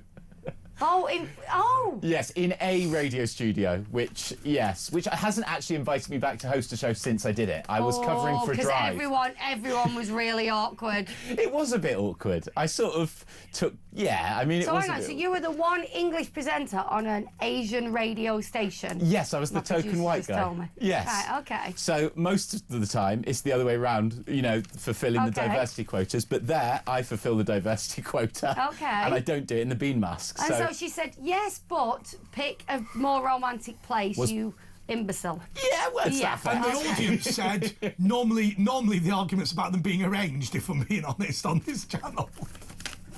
That's the most Richard Madeley thing I've ever said. It is a bit, isn't it? I don't think either of us are going to be. Are you going to start talking about tampons now? No. I can't do that. Are you still together? We are. I can now fully reveal we are still together. Are you engaged? The show has just finished, so we are officially engaged. You're officially engaged? Properly. Does that mean you've given her a nice ring? Yes, and I did it. Where did you pop the question properly? I did it in a place. I thought you said you were going to say, where'd you pop the ring? I was thinking it's pretty obvious. There were no cameras. There had to be no cameras, because, of course, for the reality TV show, and here's the sort of message behind it, and they'll hate it if they catch me saying this, but I will say. Yeah. There's bits they want you to do all on camera and stay on camera, but I was like, right, I've had the no. I'm not going to embarrass myself a third time. I'm going to do it my own way. Private. Without the sort of So big you were supposed to do it on air? Then they wanted to do it in the studio. So where was the private place? The private place was somewhere in Bath, and it was... In the bath? It was in a bath. No, it was in... Do you know the city, Bath? That's where I'm from. Yeah. Lovely place. They've got these hot baths, hot springs, where you can't take your phone, can't take your camera, can't take anything. I did it there. I hid the ring. I thought this best not get lost. Where did you hide the ring? You had to get changed. Where Depends was what time it is. No, just in my pocket. It's just in my pocket. Okay. Did I tell you about my story? Because there's all sorts of places you can hide your ring if you are naked. Oh, here we go. Did I tell you what my husband did? Depends on how fat her finger is, really. If I'm being honest. If it's a bangle, I'd be fine. No, just wrong, just so wrong. Anyway, on another note, my husband proposed to me, and he got a massive, huge box And then I had to unwrap that one, smaller on Christmas Day. And I was like, oh, this is ridiculous. And then I got down to a tiny box and I was like, oh, I think I know what's going on here. And then he got down on his knee and I unwrapped the box and it was empty. Oh, he tricked you? But the ring box was empty. So I went, what the hell is going on? And he's on his knee and he's crying. And I'm like, what's going on? Yeah, because he's lost the ring. He must have been gutted. He hadn't even managed to put it on the household contents. He brings the ring out of his pocket and asked me to marry him. And I went, what was the point in unwrapping all the boxes? And he went, because when I first thought of it, it seemed a good idea. And the more I thought about it, I thought, it's too expensive. I don't want to leave that ring in a box downstairs. I was thinking maybe you forgot to put the ring in the thing and then we did all the wrapping. Here we go. I thought the same thing. Nutter. Horrendous. Well, anyway, no more hiding your ring, that's for sure. Well, that's a rule for all of us, I think, in general, if I'm being... Never feel bad about hiding your ring. Never. Okay, right, let's go to a break then. I think you should talk to the break. Give out the phone number. Okay. Do all those... if you want to take part in our show this evening, there is a participation part. It's 0344 499 1000 if you want to give us a call. We'd love to hear from you.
Across the UK, on DAB+, on your smart speaker, on your smart TV, and on your side. This is Talk. Hello, welcome back to Talk. I'm Danielle. This is Andre. We're here with you until, well, you're here till 1 a.m. I'm at 12. I know I didn't tell you, shut up. I'm going on holiday again. That's not acceptable. No, I'm going to keep Beanhead. I'm keeping Beanhead. What are you up to later? Do you want to fill an hour? I'll take the chair. You can sit in this chair. What? Oh, don't start. Shut up. I'm not talking about it. I'm not joking. You're not on holiday again. I didn't want to tell Chuck because I knew he would go, all right, Judith Chalmers. He actually, do you know what I haven't? Do you know what Chuck said? I thought you were already on a holiday. She's like that. She's like that Elena Ceausescu, isn't she? Like always on holiday and got a massive shoe collection or whatever. I don't know. Or was that Imelda Marcos? Either way, all these your husband needs to become a dictator so you can just fly the world and buy shoes. I watched some terrible bloody TikTok the other day about how much we're being X-rayed when we go through the. Look at that. Look at these. What are you doing? They're horrible. They are horrible. They're the only ones that are left at the end. They're not even... What do you mean the only ones that are left? They only ever contained flying saucers. No. There wasn't different sweets in there. No, they put lots of sweets out, but did they? The people during the day I have no one eats these. This was just one day. Get the hint. Go on then, I'll get fit the one hint. in. Horrible. I'll fit a couple in if I can. I think it'll go in your slit, that. I saw something similar in Luton once. There we go. All right, go on, put it through. There we Fold are. it. We'll put it in half. Oh my God. All right, Beanhead, you've got some crazy story. Look at that. Oh, that's not going to work. That's no, not... just what you have to do is get your tongue out, nick it, So it snaps. So it They're starts too dissolving. fizzy. Do you genuinely? And they taste like rice paper. Oh, they're amazing. They're like rice paper. They're Yeah. actually they are the poorest of all the sweets. The nutritional value of that must be like a net negative. A negative. They might basically take nutrition out of your body. Yeah, I agree. So you start being In treated, fact, if you Beano. look at the ingredients here, you wouldn't put it in your mouth. There's about 50 million E numbers, but yeah. Okay, There we what go. are your funny stories then, Beanhead? Well, which one do you want to start with? None of them. All right, I'll be honest. I want to see a picture of your girlfriend, I'm not going to But lie. I'm contractually obliged. Well, you're up north. Which city?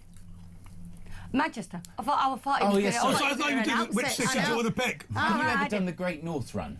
Have I, Eck? I'm not a runner.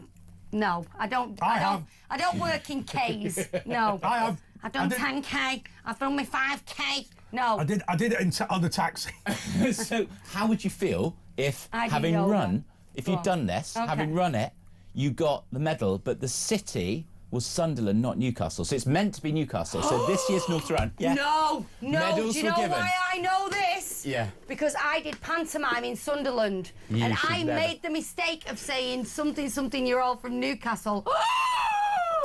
It's big. Never again did I say that.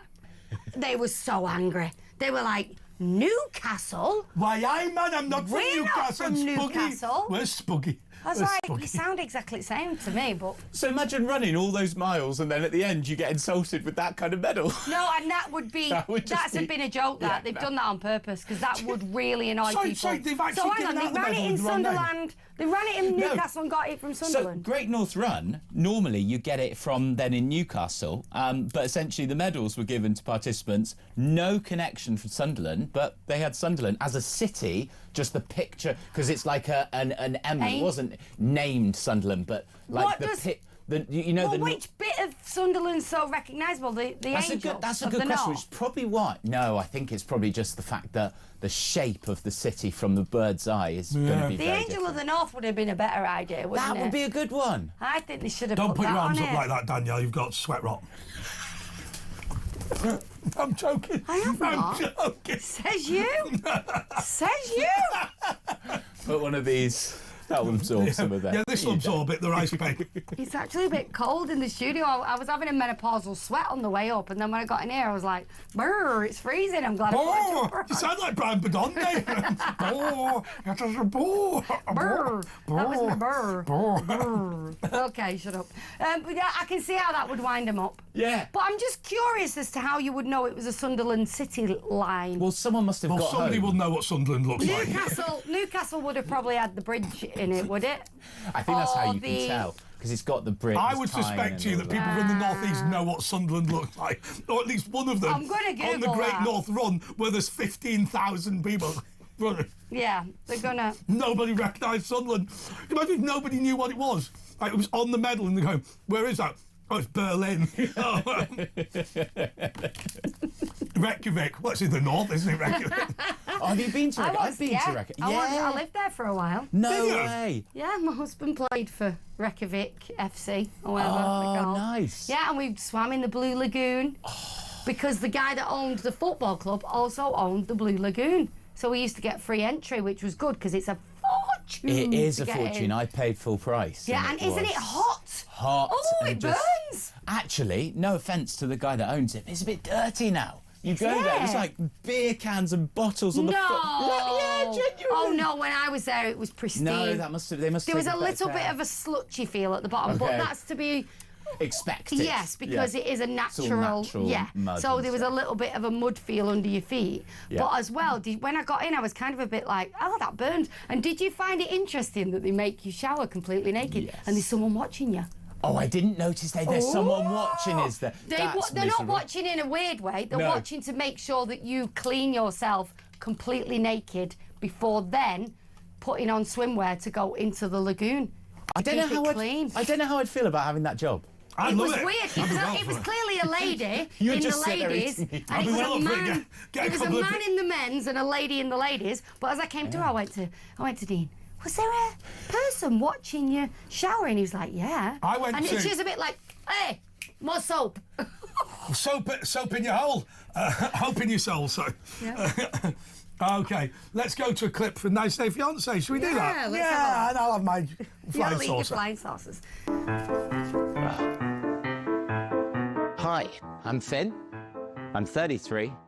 I'm a radio presenter from Bath, but I'm also a member of the Monster Raving Loony Party. Would you vote for me? I decided to run as an MP against Jacob Rees-Mogg, the MP for my home constituency, just outside Bath, because I wanted to highlight just how bonkers politics is. I got a few votes, more than I expected, and if it made one person smile, then I've done my job. No.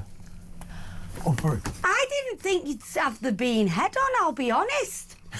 Stop eating. You're going to be tripping out on sugar in a minute. But this is the bit I want to say. This is the clip with your fiancé. We first met in a really unexpected place.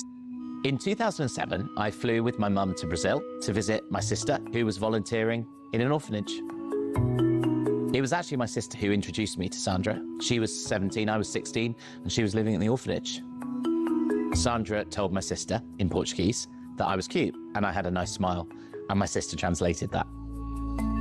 It was an unforgettable moment. It was the first time in my life that a girl had actually paid me a compliment and said something nice about me. Oh, she's gorgeous. Everyone says that, and then there's just a pause for me.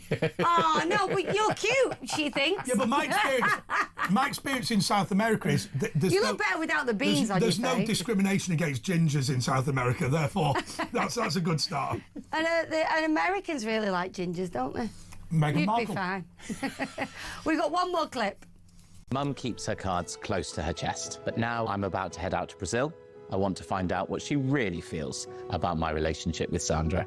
Obviously, it would help if I knew a little bit more Portuguese. Have you started learning? Yeah, I can say hello, goodbye. Well, yeah, I mean, I've not put a huge amount of effort into learning it. I think part of it is just like a defence mechanism. If I don't know the language, then I don't have to take the step of going any further. Yes, so you have to work through that. There is a bit of pressure on her side, I think, to sort of move things forward. Yes. I mean, what's your sense of everything? Well, I know Sandra says that she's very much attached to you, but I wonder whether that is you, the person, or is it the lifestyle that you could have together? Is Sandra wanting just an exit card? No mind. Are you going to say something mean about him? I'm not going to say anything mean about his mum. All I said was, you. it's clear from looking at the property, she's a wealthy old bag. Because she's got a bureau, that's all. But yeah, she was saying, wasn't she, is she just after a passport? It's that classic thing. And but maybe just, as a mum, you're just asking these questions, aren't you? Yeah. And those questions are there for every single person on the programme 90 Day Fiancé, because ultimately, if you're from abroad, the possibility is that you want to come here for the benefits or whatever. And that's but then you're struggling at the moment. Well, it's the other way. Yeah. We're thinking of going, I go there rather than she comes here. So then it's you after a passport. That's it. I will be struggling. Although Brazil, they'll sort of welcome you with open arms, I think. That's what it seems. Yeah, and the bean mask is all it without. a bit dangerous? Or But like is the that, bean mask specifically in immigration, because in British immigration, if you'd have turned up with that, you'd been hauled into a private room and had your cavity violated. Right? I'm not joking. That's this cavity, just for the... No. Just the slit. No, they'd have started with the nasal swab and it would have escalated quickly. Would you stick around for us so we can ask you some more questions? Is that okay? Thank you. We're going to take a quick break.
across the UK. On DAB+, on your smart speaker, on your smart TV, and on your side. This is Talk. Yeah, I've got to be totally honest with you. I've looked at the medal for the Great North Run, and they issued 60,000 of them, and I didn't recognise Sunderland on it. Call me an idiot. I've only got a GCSE grade B in geography, and my ability to recognise from the medal the Great North Run was in Sheffield. Was in Sunderland. Accent. I've eaten all those flying saucers. It's jumbled up your speech. He's eaten every single one of those sherbet flying saucers. They're not even nice. I don't even know how you've managed to achieve it. I feel dreadful. I feel like I'm back at home telling my kids to stop. No, I feel awful. Eat some strawberries and a cucumber. I really do. I'm not eating a cucumber. It's disgusting. Anyway, by the way, I didn't know that a gherkin was a cucumber. Is it? Oh, he's a pickled cucumber. Yeah, pickled small cucumber. I didn't know that either. I made a salad. I thought it was more courgette. I made a salad with both cucumber and gherkin and was widely mocked for double cucumbering it. Yeah, but it's pickled, so it's different. Well, that was my argument. Ugh, that was my argument. Like Plus, I'd run out of olives. I like putting olives in salad. Do you? They're nice. So that's my... Do you know why that's my salad making? Greek salad, olives, but add watermelon. There you go. Do you know why that's my salad making? Because I've got a slice, I think. Oh, have you? And you just put it in and go, you know why... I know what you mean, like a square box and it goes into the box. Yeah, you know why fat people don't eat salad? It's because it's a hassle to make. It is a faff, isn't it? And you are lazy. Thank you. Therefore, you'll eat a lot more salad if you've got a mechanism. It's not just that. You eat it and it's just like, blah, blah, blah. I'm on a diet at the moment. No, it's not. I keep padding out my food with spinach. No, it's not. Salad is gorgeous. Bit of lemon, bit of olive oil, bit of sugar whisked together. Then you've just added a load of stuff to make it taste nice and a load of calories. Everyone loves salad when it's full of crap. Cheese. Yeah, I do. I put bacon in it. If you add a load of crap to your salad, it's going to taste gorgeous. So just to be clear. You add a load of crap to it and make it taste nice. No, my healthy salad is I put all the usual rubbish in, all your lettuce. Go sparingly on the lettuce is my advice. Yeah. Sparingly on lettuce. Onions, tomatoes, all that sort of thing, cucumber. But then you have to put olives. Then you have to put bacon. Then you have to put olive oil, lemon juice. Shouldn't be eating that. Lemon juice, sugar, all that on top. Salt and pepper, oregano, fresh. Fresh oregano. Yeah, I'm with you on that. 2,000 calories. I know. Before you know it, you may as well. I wondered why I started liking salad recently. So have you got any more funny stories for us, Mr. Bean? Yeah. Barbie Brunch. Sorry, if you call him Mr. Bean, we're going to get sued. So can we call him Bean Head or Barbie Brunch? Okay. Heinz means beans. Are we not allowed to say that either? If you say Mr. Bean is in the studio, which I've just done, you're in trouble. Okay, I've got a great bean story, by the way. I don't want to know because I know it involves farting. No, it doesn't. Do you know Pete Barnes? Yes. Right, he's the presenter and contributor on this. His dad works as an engineer at Heinz in Wigan, which is actually quite a good job. Like, repairing these massive £1 million machines. Right. Anyway, so he said what he used to do when he went to university, his dad used to go to the special Heinz shop where you could get bashed cans of beans. Or cans with no label. For 5p or something. Or ones intended for Saudi Arabia but were not exported. And he just presents him with like a whole crate of beans. Students would love that. No, they wouldn't, because he said whilst everybody else was getting from the parents a car, I got a crate of beans. Well, make you grateful. Give us another story, please, Barbie Brunch. Do you remember watching The Bill? Yes. Loved it.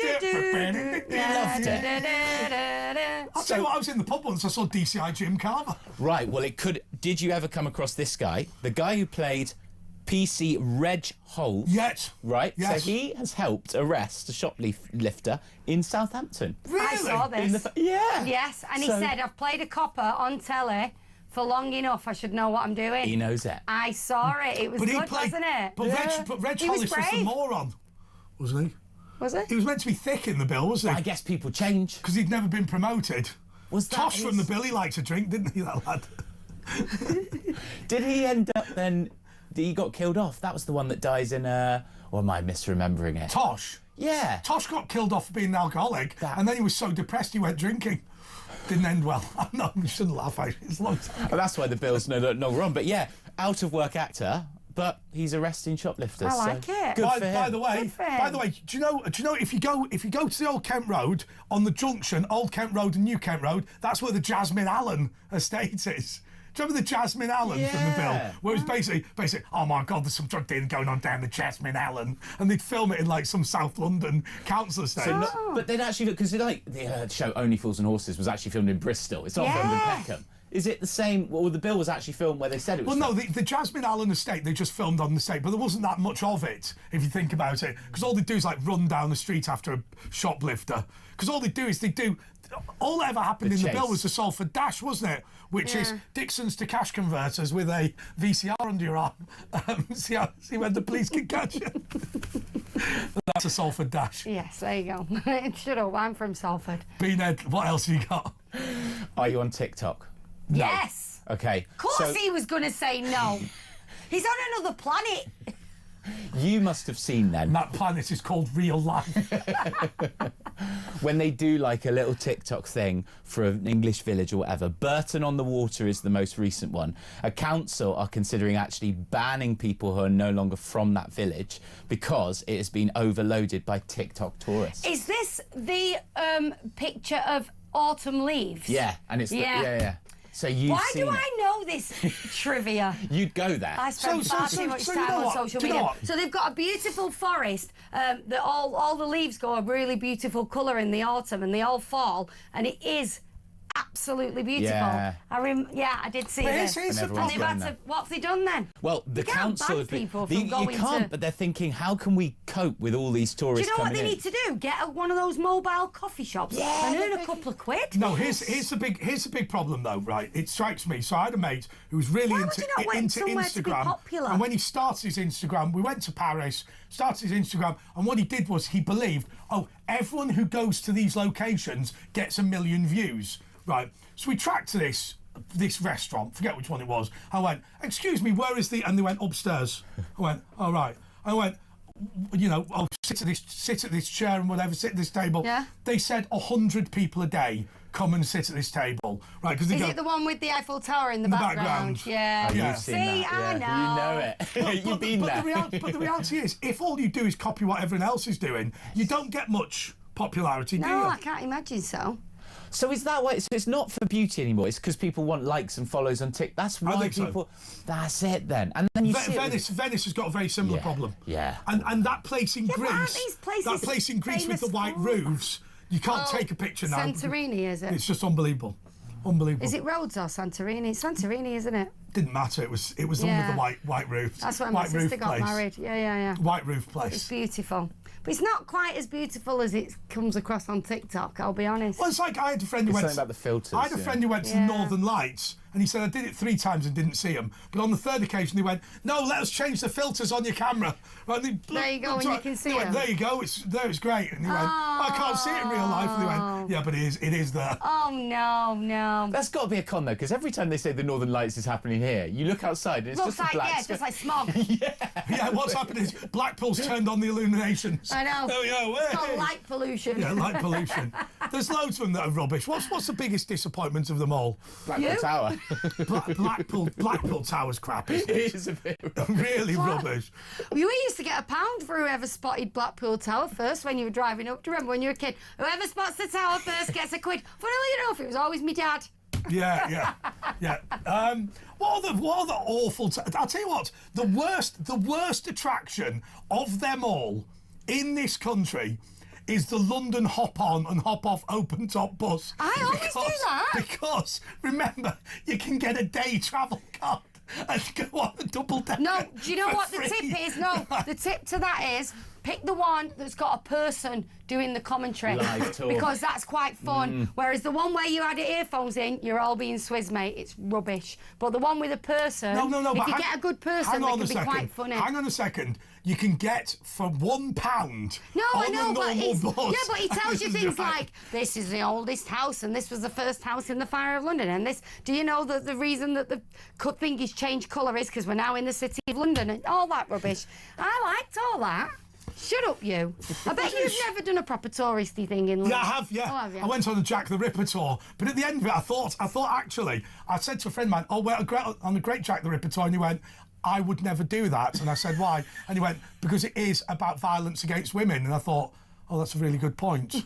And then somebody, I'm not joking, do you know the pub that Jack the Ripper used to drink in? Somebody turned it into a Jack the Ripper themed strip club. Now, even I think that's a disgrace. Even I think that's a disgrace. People were protesting outside. I mean, you can't do that. No, you can't do that. You can't do that. How long ago was Jack the Ripper? 300 years? 200? No. Less? More? About 150. Was it only 150? They now know who he is. They now know he's Aaron Kosminski. Was He's it? Jack the Ripper. Oh, wow. How have they figured that out? The reason they figured it out is because there was somebody from the Jewish community who spotted Jack the Ripper but wouldn't give evidence on the grounds he'd get the death penalty. And on that day, the police went round to the home of Aaron Kosminski, who had previous for knife crime and beating up women, and they told his mum and his sister they needed to be put into a mental institution, and that's when the violence stopped. Wow. Oh, there you go. Barmy, thank you so much for coming in. As usual, you have entertained us, thrilled us and delighted us. Hope you have a nice rest of your... He has. He has. Well, he's made me laugh. Hey, your Barmy Brunch face has got a double chin. I know, that's because you've lost so much weight. It's got a double chin. Yeah. I'll keep it tucked It looks like Chris Smith, the former MP. You look a bit like a fish. You do. He does. He looks like Chris Smith. Merman. No, we had that bum bum bum tie. All stand together. Bum bum thing. It's like Chris Smith on his hideous Don't laugh, asbestos. Matt. You only encourage him. It's like Chris Smith on his hideous asbestos injuries. Anyway, thank you, Barmy Brunch. Thank you, Beanhead. We'll be back with your call straight after this.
Across the UK, on DAB+, on your smart speaker, on your smart TV, and on your side. This is Talk. Welcome back. Good evening. This is Talk. I'm Danielle and this is Andre, and I'm with you for another 15 minutes. So I think that we should go straight to the phone. What is your face? Because you cut Barmy Brunch short because you're going off to Portugal on holiday and you want to talk to Yasmin, the teenage witch. So you can just do it on your own. I'm just going to sit here. Hi, Yasmin. You're through to the studio. How are you? Hi, Danielle. Hi, Hello. Andre. I'm just letting you know this year it's going to be amazing. This full moon on the 6th. It's called the Harvest Moon or the Hunter's Moon, and it's great for planting in. Don't mention hunting to this guy. Okay. That's all I'm going to say. Great for to plant crocus, snowdrops, great hyacinths in your lawn. Hyacinth, yeah. Garlic bulbs in. So the solitary bees in spring. The other thing is, for all the females out there, with it being a full moon, it's very important that you understand what your seat of power looks like. So get a mirror and look at your lady garden. And remember, we're all unique. It's very important to know. Why do we have to look at it? Can we look now? I don't like looking at mine. It don't look good. I've had too many babies. No, but why don't you get on the desk now and we can go through Have the a whole... look at my lady garden. Yeah, we'll do it. You know, it's in the interest of science. It's very important because that's your flower of manifestation and creation. What? Yeah. And the other thing is... Yeah, but it don't look very nice, Yasmin. Well, I'll tell you what, why don't we all have a look at Danielle's, because then we can discuss it properly. Your petals down there, your petals, your flower, your clitoris, everything about you is absolutely fabulous. What you need to do, if you think it looks wrong, go and look at the vagina sculptures online. And No, I will admit that. I have seen worse. I've seen worse. I have. Do you want me to tell you what happened to me? This was a very big mistake. So, I was in a gym. I was in a gym changing room. There's a very slim lady. She was an older lady, really fit, good body. And you know, you're kind of like having that weird moment of like, she's looking banging for her age. And I just kind of stared at her. And then she whipped her pants down and bent right over. I can't unsee it. I've still got that image in my head. And I thought, I don't think it's supposed to look like that.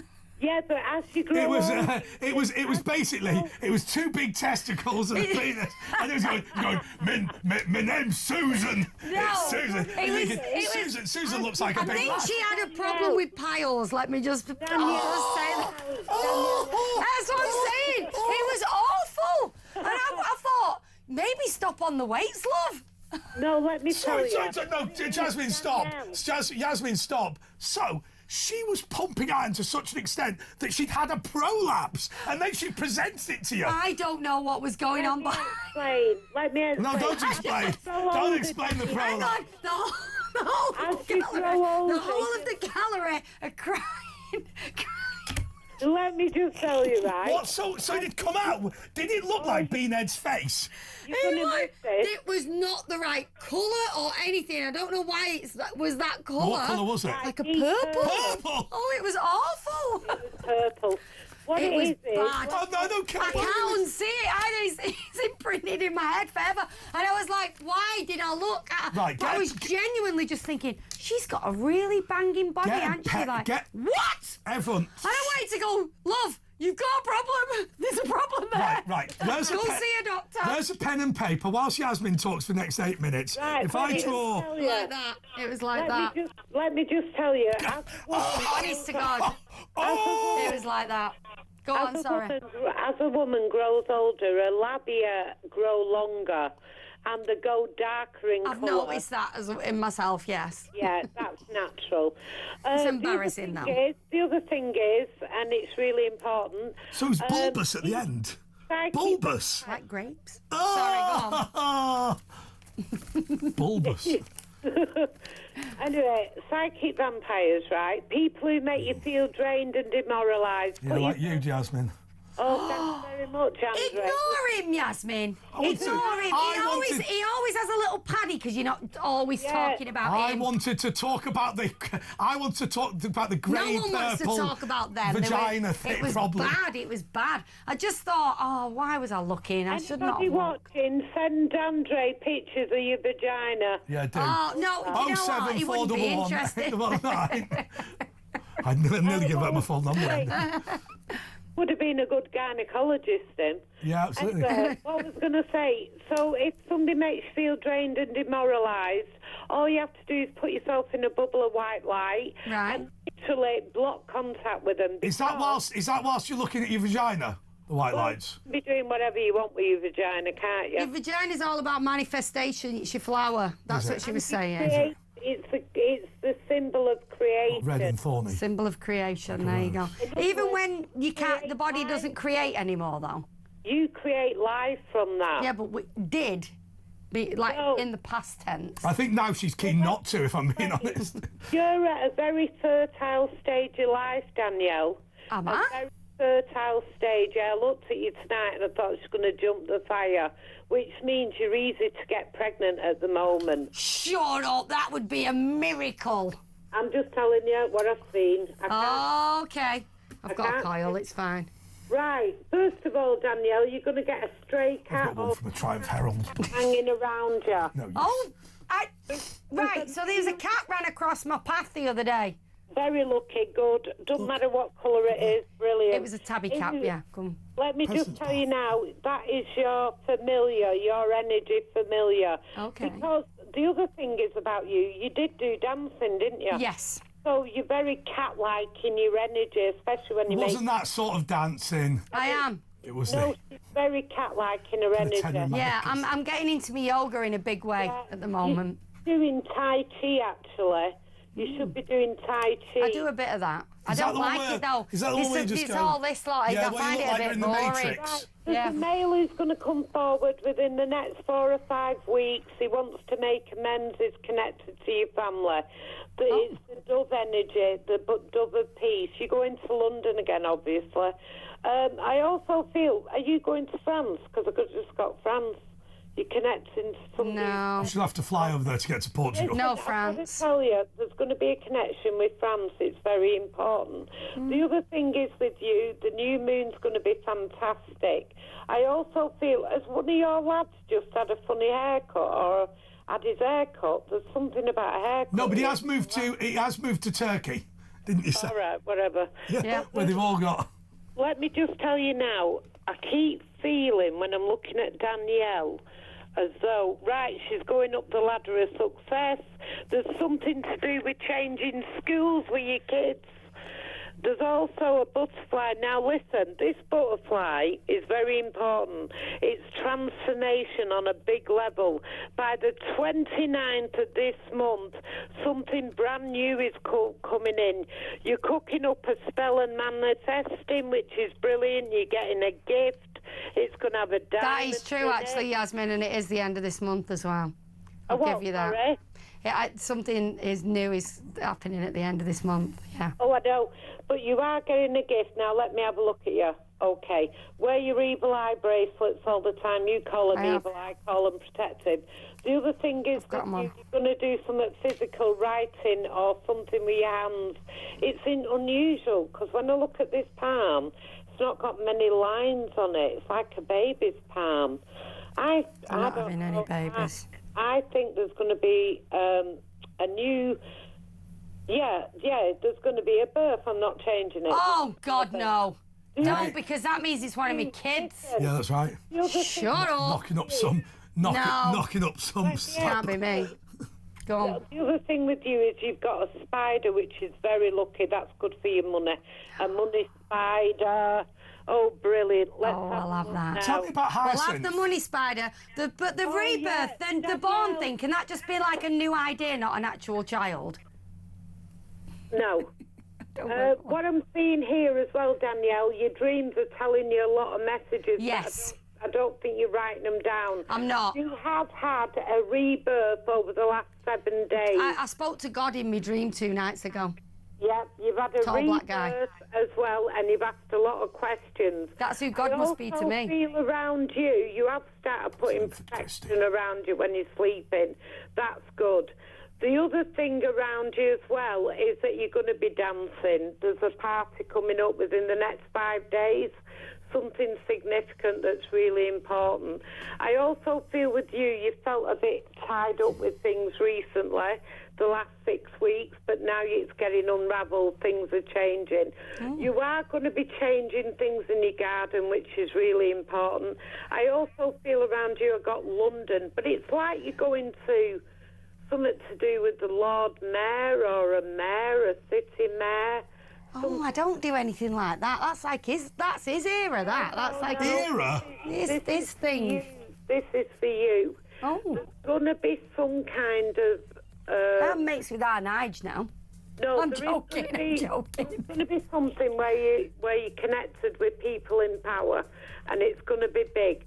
I also feel around you should go to a woodland, very important. What is? Go into something music festival, either around the 30th or something like that.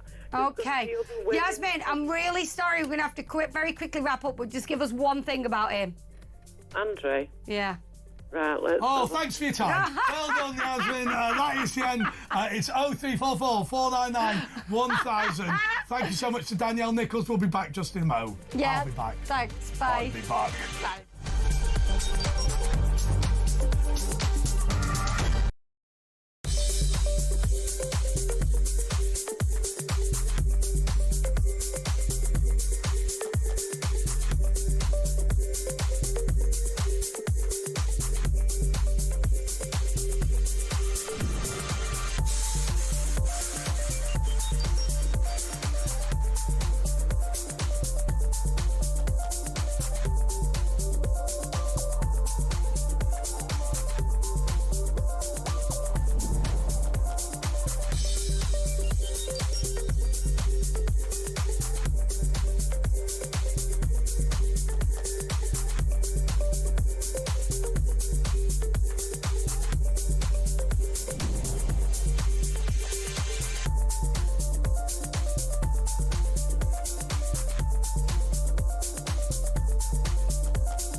Across the UK, on DAB+, on your smart speaker, on your smart TV, and on your side.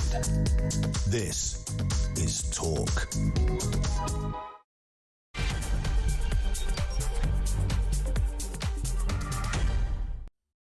OK, well, we appealed for calls earlier and we've got a big roster of people coming up. I just want to say to you that obviously Hamas have said that they will release all of the hostages after Donald Trump threatened them. So I guess it's time now to go to our first caller. Tristan is in Southend. Tristan, you're on Talk. Hi, Andre. Good evening. It was nice to hear Danielle on the show tonight, and you're doing a sterling job. The first point I'd like to make before I begin, if I may, please. talkTV, your journalists, your presenters, your producers have been amazing with your coverage. It has been completely fair, and you have always been good supporters of the truth in what's been happening. Thank you. I'd also like to thank the Sun newspaper for printing an unedited photo of the terrorist after he had been shot. That was the right thing to do. Why? Why? Because people need to see what the consequences are of committing such a crime. You know, I want to make clear, everyone's saying Jewish community. Well, actually, we're equal British to you. We're not trying to enforce our culture on anyone else. Also, of course, the other point is, if this country is overrun with jihadis, Jews can become Israelis and have somewhere to go. It's ordinary British people that will have no homeland. Exactly, but we're equal, Andre. We are British, you know. We're not trying to, in any way, be any different to you guys. We are your equals. This was an attack on British people every bit as much as it was on Jewish people. So we need to stop believing that only Jews can be upset about it. I've had so much support from Christian friends this week. It's been unbelievable. The amount of people who've reached out to me. But I'm not seeing people coming to this country, as you rightly pointed out earlier, who want to come here and be British. They want to come here and turn our country into their country. Yes. Yeah, which is colonisation rather than immigration. Exactly, yeah. It's a couple of things, Andre. You're absolutely right. I mean, I refer to these people as settlers, because if what you do is come to an area like Blackburn and then make it a Pakistani Muslim area where it's Urdu speaking, where everyone goes to mosque, where you wear the traditional clothes, then that is a settler enclave. It's not immigration in the traditional sense. Yeah, and also I've heard a lot of support and well wishes from the Sikh and Hindu community. And I would like to point them out as well. They've been amazing to us. You see, the thing is, you're not hearing the apologies from the right people. Not apologies, but the right words from the right people. The Muslim communities of the extreme pro-Palestinians are already making out they're the victims again. Well, sorry, it's not your day. It's not your weekend tomorrow with this. Can I read it? Can I read the tweet out that was sent to me by? Let me get this right. Dr. Shola Moss Shogabashi or something. Where were the synagogues and Holocaust museums condemning Israel's war crimes and genocide against the Palestinians? Hypocrites! Keep Muslims out of your godforsaken mouths. Yeah, it was on Pete Barnes' wall. I heard about this and I've messaged Peter. It's disgusting. They're already playing the victim card like they have done all along. You know, these people are supposed to be our friends, our neighbours, but they're not. They're different people. Some British are more British than others. I make no apology for saying that, and if I get arrested, it's on my head. We are different people, and we have got to accept. And as for these protesters, who I call collaborators, a lot of these British, such as Queers for Palestine and all the rest of it, what can I say? Well, what about the fact that later today, because we are past midnight, later today there will be a major rally for the terrorist organisation Palestine Action. So what we are talking about is Palestinian terrorists will be on our streets openly supporting Hamas and indeed terrorist attacks against British infrastructure to prevent us from defending our country from global jihad. Once again, they're playing the victim card, Andre. It's very popular in this country to be a victim these days. And people attach to any victim identity they possibly can. Now, it's just a silly situation, but we need to work on this. We need to de-radicalise people. We've got a massive problem with this. Our young people in particular are the worst of the lot. I don't know the answer. It's such a huge problem. It's very hard to de-radicalise someone of brainwashing and what has effectively become their religion. Yes. It's cults. Yes. How do we get around that? I do blame it on a massive problem with mental illness that's going on. I think there is a big problem with mental illness. I think also there is a belief that the West will succeed whatever you do, and it's for us to defend other people. I think, look, people believe that if there's uncontrolled immigration from the Islamic world and that Britain doesn't stand up for freedom of speech and democracy, then you will continue to be able to have all your freedoms. That's garbage, of course. Yeah, of course it is, 100%. But everyone would be wearing burqas and everyone would be going to mosque. If they had their way, infidels would be killed. You'd see no Jews. Yes. You'd see no gays. You'd be thrown off a tall building if you were, like me. So it's just, I don't know the answer to this. What is the answer? I mean, if you are a gay, Jewish, Essex conservative or right-winger, then in reality, you are the enemy of this country now, aren't you? Yep, that's how it's saying. To a lot of the collaborators, to a lot of the Muslim community. It really is. OK, Tristan, I'm going to leave it there because we've got so many callers. Ken is in London. Ken, you're on Talk. Good morning, Andre. Good morning. I would just like to mention about political suicide by Keir Starmer. Mm-hmm. As you know, and I believe he's surrendered to Islam to get Muslim votes. He's appointed as the new Home Secretary, Shabana Mahmood. Yeah. Is a fully committed Muslim. He's appointed her, and she is in charge in England and Wales. She is in total charge of the policing, the national security, counter-terrorism, and immigration. Yes. Amazing how this man, to cater to the Muslim vote, is appointed and this lady, and that's her choice. We're not talking about her choice as being a Muslim. That's up to her. But he has chosen a woman who is totally... She's also a strong supporter of the cause of Palestine, which has been so linked to terrorism. Yes, she attends all the meetings, yeah, most of them anyway. But that's the first thing I'd just like to mention very briefly. But we need to understand that our Prime Minister, in charge of the policing in England and Wales, in charge of the national security, in charge of counter-terrorism, in charge of immigration, is got a fully committed Muslim. Why do you think that he panders to the Muslim community in the way that he does? To get the vote, to get votes, because his voting acceptance is going down dramatically. He's totally dependent upon the Muslims supporting him. That's what I believe, anyway. But another point I'd like to just make briefly again, Andre, and thanks for allowing free speech in your show. Mm-hmm. I've attended most of the Palestinian Hamas marches. Yes. Every one of them, there is a devilish manifestation of hatred towards Israel and Jews. Yes. And when I think about it, the state of the nation and the rise of Islam in the Western societies is we know it's happening, and our government is allowing thousands upon thousands to gather, and they're all breaking the law because they are supporting Hamas, which is a terrorist group. It's a crime to support a terrorist group. But do you believe that Britain can be saved as a Christian country? I don't think it will be, no, but I believe that there could be a revival and many people could be saved by God's grace. Right. We're on the highway to hell here. But another thing, I also attended the Unite the Kingdom, the Tommy Robinson March.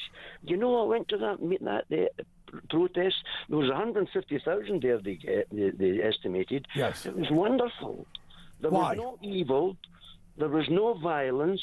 I never saw one bad, unpleasant thing ever happen. At the end, there was a few who did some bad things at the very end. Well, I mean, you've got to remember there was only 26 arrests, of which 18 were from the Unite the Kingdom march. The rest were protests against it. Right. But the atmosphere was wonderful. There was men and women there with their children. They were talking to one another. They were friendly with the police. I was talking to the police. I said, "This is wonderful. Things are going wonderful here," and the police were happy. They were smiling, and there were many people willing to take gospel tracts. There were many people commending us for being Christians and bringing Jesus Christ to the members of the people. It was a wonderful day out, a wonderful day. And when I compare that to going to a Muslim march, the devil is in one, and God was in the other one. God was directing the people to have a peaceful protest and to remind this nation we are in big trouble with Islam. And just let me say this, and I know there are many nice, very friendly Muslims, and I'm not attacking the people, but the truth of the matter is Islamic ideology is a deadly cancer to the world and to mankind. Whenever you find Islam, you'll find war, hatred, poverty, murder. Wherever you find it, sadly. That's the honest truth. It's not hate speech. I'm just drawing to our attention, in my opinion, the danger of Islam in this country. Wow. And the head, the one who's looking after policing, national security, counter-terrorism, immigration. Who is it? A totally committed Pakistani Muslim woman. Wow. What madness, what political suicide this man's stammering. Well, of course, she strongly denies that she's biased towards Muslims in any way, so I think it's worth pointing that out. Well, she might say that, but if you're totally committed to Islam, then you're totally committed. Islam, I just read about a wee article about it today about it. She totally says that her faith, her Muslim faith is the most important thing in her life, and that's up to her. I'm not just saying anything about that. But if that is true, you can be sure when it comes to when the rubber hits the road, there will be some bias in there which will go towards. Well, there's no doubt. There's no doubt that the leadership of the policing, the leadership of the Home Office, are keen to ensure that the public are hoodwinked into believing that there is an equal problem with Islamic terrorism and far-right terrorism. There isn't, and there's no evidence to suggest that. But Neil Basu and others are desperate to pretend. It's nonsense. Now listen, Andre, I want to thank you, my friend, and I want to thank you for your courage.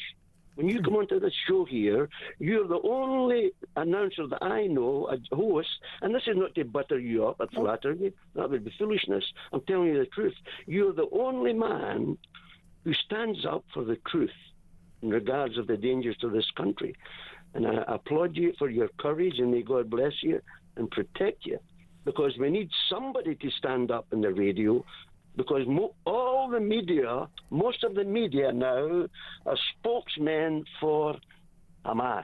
Yes, absolutely. All right, Ken, thank you so much. Look, the number to call is 0344 499 1000. As Ken said, look, we're willing to discuss the tough issues and get through the big issues of the day. You can follow me, by the way, on Andre JP Walker on Twitter. I'm not that bothered about that. Go to my YouTube channel. I'm building a home studio, so I'm off for a couple of days, but you'll be able to follow me when I get back, and that's at Andre Walker. I'm going to go to a break because we might as well take a real good run at Philippa when we get back.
Across the UK, on DAB+, on your smart speaker, on your smart TV, and on your side.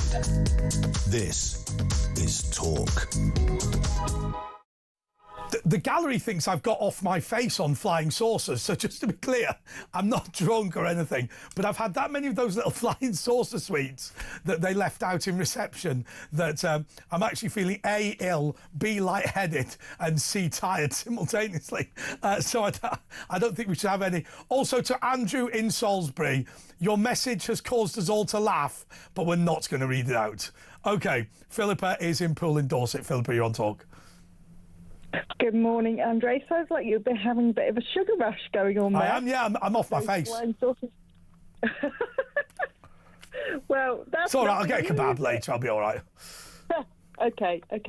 I just wanted to ring up and talk a little bit about David Lammy and what happens in Manchester and everything. I wanted to say that also I agree with what Ken was saying. Islam is very, very dangerous for British culture.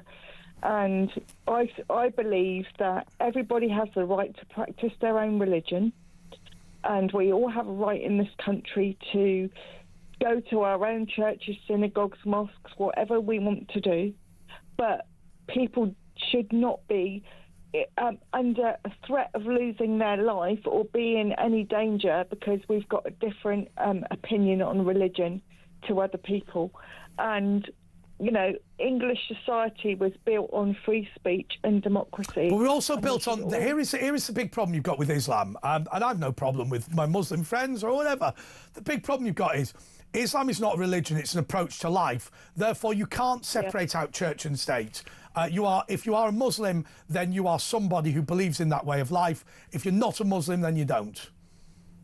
Well, one thing I will say is that Britain is actually connected by church and state. It's just that the church isn't speaking up for Christians and Jews in this country. And it's wrong. The king isn't speaking up for the Christians in this country either, and he is head of our state. And we're losing all our traditional morals. I think King Charles III should cease to be the patron of Oxford Mosque, not because Oxford Mosque has done anything wrong, but I think it's inappropriate. Can you imagine if the Cardinal of the United Kingdom was also the head of the Sikh Gujarat? I mean, that would just be utterly ludicrous, wouldn't it? He has to be the religious leader in the Church of England. What politicians across the world are trying to do at the moment is trying to create a one world religion which encompasses everybody's gods into one viewpoint. And I'm sorry, that is just not going to work. But they also believe in Britain, they also believe there's a drive towards secularism, which in the end, what will happen is if you spend long enough in Britain as a Muslim, you will cease to believe in Islam. I don't believe that's true. No, I don't. There's a lot of fanatics out there, and which was proved yesterday by what happened in Manchester. David Lammy should not have gone there. No. Because they've awarded Palestine their own state now, and so Hamas are now thinking, well, we can do whatever we want. We'll get our own way no matter what. And I just think it's completely wrong. He should not have gone at all. And my heart goes out to the Jewish community in Manchester and across the country because, you know, we shouldn't be in fear of going and worshipping the gods that we want to worship, whether it be the Jewish God, Christian God, Allah, whatever you want to do. We should not be in fear in this country of being able to do that.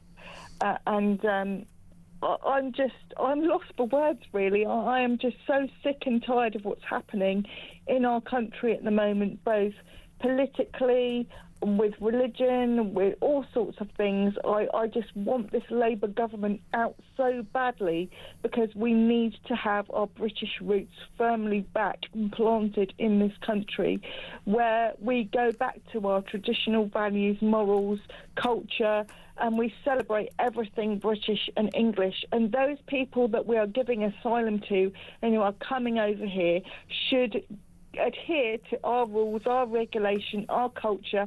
And but they have. But here is the problem. Here's the problem, Philippa, and I listen, I completely agree with everything you've said, but on paper, officially, they have complied. It is the duty of every immigrant to this country to not integrate in Britain, to culturally enrich Britain by retaining their own language, by retaining their own culture, by retaining their own religion. They're obliged to create little enclaves and whatever. That is multiculturalism. It's not about a melting pot. It's about saying if you assimilate into British life, then you are, what do they call it, a bounty bar, black on the outside or brown on the outside and white on the inside. It is your duty to not integrate. And therefore multiculturalism has succeeded in this country based on what it aimed at, and what it aimed at was division. Yeah, well, multiculturalism does not enrich this country. No. You know, we should still have our own culture, our own viewpoints, our own religion, Christianity, which is the main religion, and then the Jewish religion in this country. And that should be it. We've got our heritage to think of. You know, what did my grandparents fight in the Second World War for? What did my great grandparents fight for in the Great War for? You know, when Britain created English-speaking enclaves in across the world, that was called imperialism. At what point can we not talk about Islamic imperialism? In what way is Burnley not part of the Pakistani Empire, if you like, which is to say that people have come over from Pakistan with the sole purpose of Pakistanification, Pakistanification of Britain? Why is that not? Why are they not settlers? So basically, Andre, what you're saying then is basically all these asylum seekers are coming over here and occupying our country, yes, like invaders. Yes. Well, let me tell you a fact that every single human society has discovered, whether it takes a short time or a long period of time, it's better to discover than be discovered. If you are the one that gets discovered, in the end, you will lose. It's just a fact that has been true every time. Exactly, and that's why I so want us to have a general election so that the population can vote on what we actually want, because things like digital ID coming in, all these other things that the government are trying to push on the British population, that we're already signing petitions saying we don't want. You know, we don't want all these illegal migrants coming in. We don't want to pay for all these people and give them benefits hand over fist. That's not what the majority of this country actually want. And it's about time this government stood and listened to what the electorate were actually saying to them and take notice of it. Because otherwise, you know, the society we've got is going to completely disintegrate, as we're seeing with these incidents happening in Manchester and all over the place. It's just so wrong. Absolutely. Thank you so much, Philippa. And that's Philippa in Poole in Dorset. Look, I want to go to this message from Howard. Howard says, "Hello, Andre. I thought you were only on air on Thursday and Friday nights. Can I listen to you on other nights on other platforms?" Yes, you can, Howard. And thank you for getting in touch.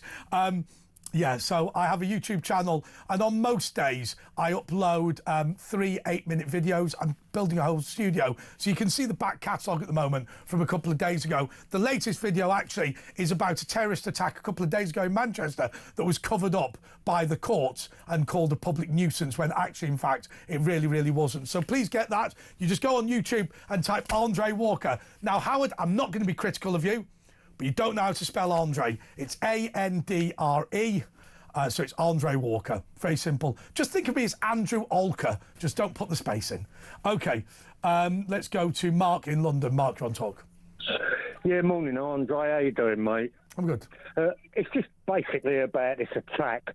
What I'm sick of is you hear all these attacks all over Europe, America, and this country. Are they Christians doing it? No. Are they Sikhs? No. Are they Hindus? No. Are they ones who Urdu or whatever it is? No. Is it to do with Islam? Yes. Everything, I know you're going to disagree with me, but as far as I'm concerned, everything to do with Islam is just pure, utter evil. The one who just attacked the synagogue in Manchester, did you hear that his father was also celebrating on the 7th of October 2 years ago? It would be. It would be. And let's remind ourselves of something. A British citizen of Syrian descent. Was he born in Syria? Yes. But he came over as a small child. Well, clearly that doesn't make that much difference. He wasn't a small child. Wasn't he? No, he was a teenager when he came over. OK, well, the police were saying small child at one point. But of course... No, it wasn't. But then again, the police have turned around and said a lot of things like that. But see, why can't I turn round? So Dad, Mum and Dad, named the child Jihad, right?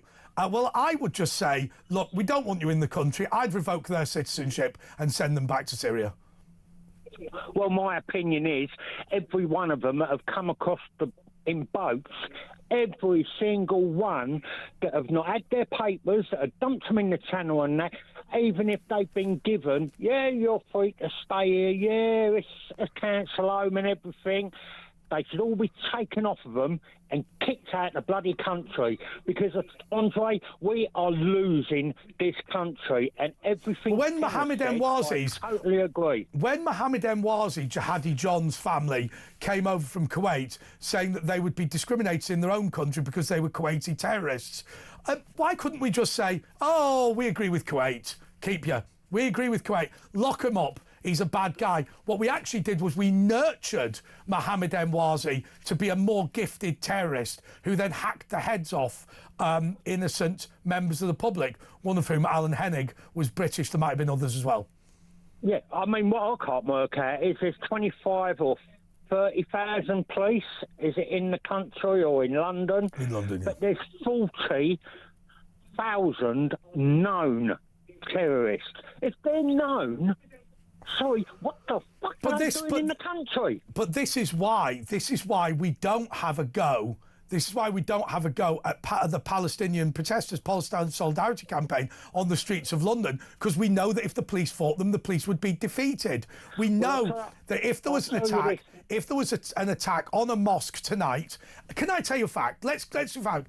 If a group of Christian men had raped 500,000 Muslim girls, Europe would be burnt down tonight. Europe, yes, not exactly. Britain, Europe.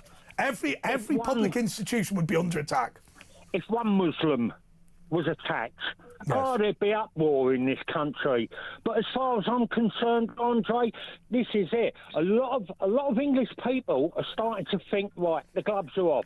If I have a Palestinian protester come up to me and start spouting stuff, I've had it. As far as I'm concerned, they're a terrorist, and when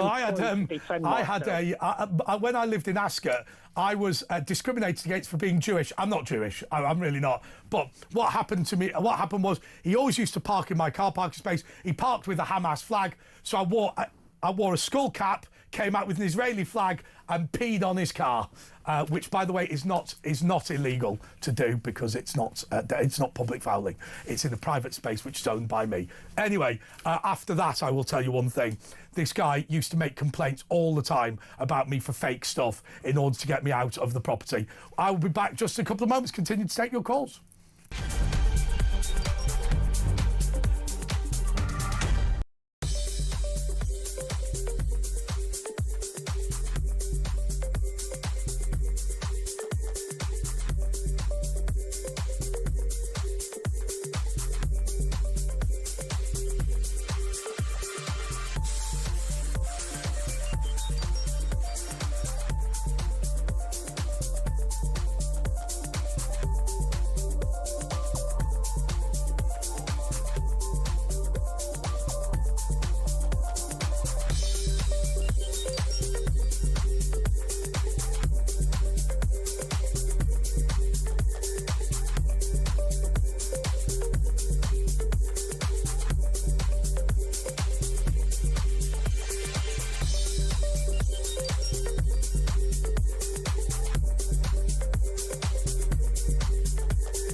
across the UK, on DAB+, on your smart speaker, on your smart TV, and on your side.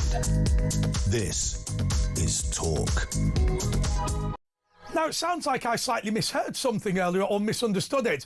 Just to be clear, when one of the callers said that the gloves were off, I took that to mean that we were angry with people. If anybody took that to mean any suggestion that we'd condone violence, then please don't. It's not something that we would do. But I'd misunderstood it. I personally thought, and I'm sure I'm right in when I say what the caller meant was that we are angry with people, not that he was threatening any violence. But if you misunderstood that, or if I misunderstood it, either way, we'll just come to a compromise. Great, let's go to Kevin in Basingstoke. Kevin, you're on Talk.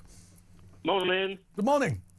Yeah, I was going to talk about the Tommy Robinson rally. You had someone on there earlier, and he said it was a really, really friendly, peaceful rally. Okay. But there is a video on YouTube by a guy called Nico, and he was on the rally, and it did not paint the people in a very good light. Yeah, well, look, can I just say one thing? I mean, there are rallies backwards and forwards. Here's the one thing that I feel really, really strongly about with this. I feel strongly that about tomorrow's rally, and that rally is for Palestine Action, who are a prescribed terrorist group. Surely, Kevin, we've got to be much more concerned about terrorists taking to our streets than we are about any of them who are legitimate. Well, I mean, I don't know about that rally. I mean, I don't know what those people were doing. Or, I mean, I haven't seen a video about that rally, those rallies. So I can't really comment. But the one. But if I told you, but just to be clear, Kevin, if I told you that tomorrow Palestine Action, a banned terrorist organisation, are going ahead with their rally, even though police have told them not to do it, what would you say to me? Yeah, but they're not. They're going on the rally. They're not saying they support the terrorist group. They just say. No. Aren't they just saying that they want the war? Well, okay. I'll buy that. But let's then go a little bit further. So, okay, you're saying as long as they're not supporting the terrorist group, that's okay. But what about the fact that there is now heightened security at synagogues and indeed mosques? And so we're now stretching the police even thinner after a terrorist attack. Surely they could do it next month. Yeah, but surely if they did it next month, if somebody was good, if there was a sort of somebody that wanted to copy that, they wouldn't necessarily do it, you know, a week or 2 weeks after anyway, would they? Okay, hang. All right. So we have virtually unlimited immigration from the Islamic world. We allow halal food in schools. We allow the worship of whatever you want. The construction of mosques. We allow state-sponsored Islamic schools. We allow you to wear the burqa. We allow, all of these things, and we have now recognised the Palestinian state. What is it that these people are now protesting about? I'll tell you what they're protesting about. They're protesting about how dare you have a free society when we don't agree with you. That's what they're there for, isn't it? But they do. They have a free society. They live here. But at the end of the day, right. So let's get this right with the Palestinian Solidarity Campaign. Even before the attack on October the 7th was finished, they were already protesting outside the Israeli embassy before the Israelis had done anything at all. And look, what's they protesting about? Liberals, conservatives, people who believe in democracy, people who believe in Britain, people who believe in freedom, Christians, Jews, Sikhs, Hindus, Muslims, drop dead. Give us a Palestinian state, then drop dead. That's what they're protesting. That's what they're saying.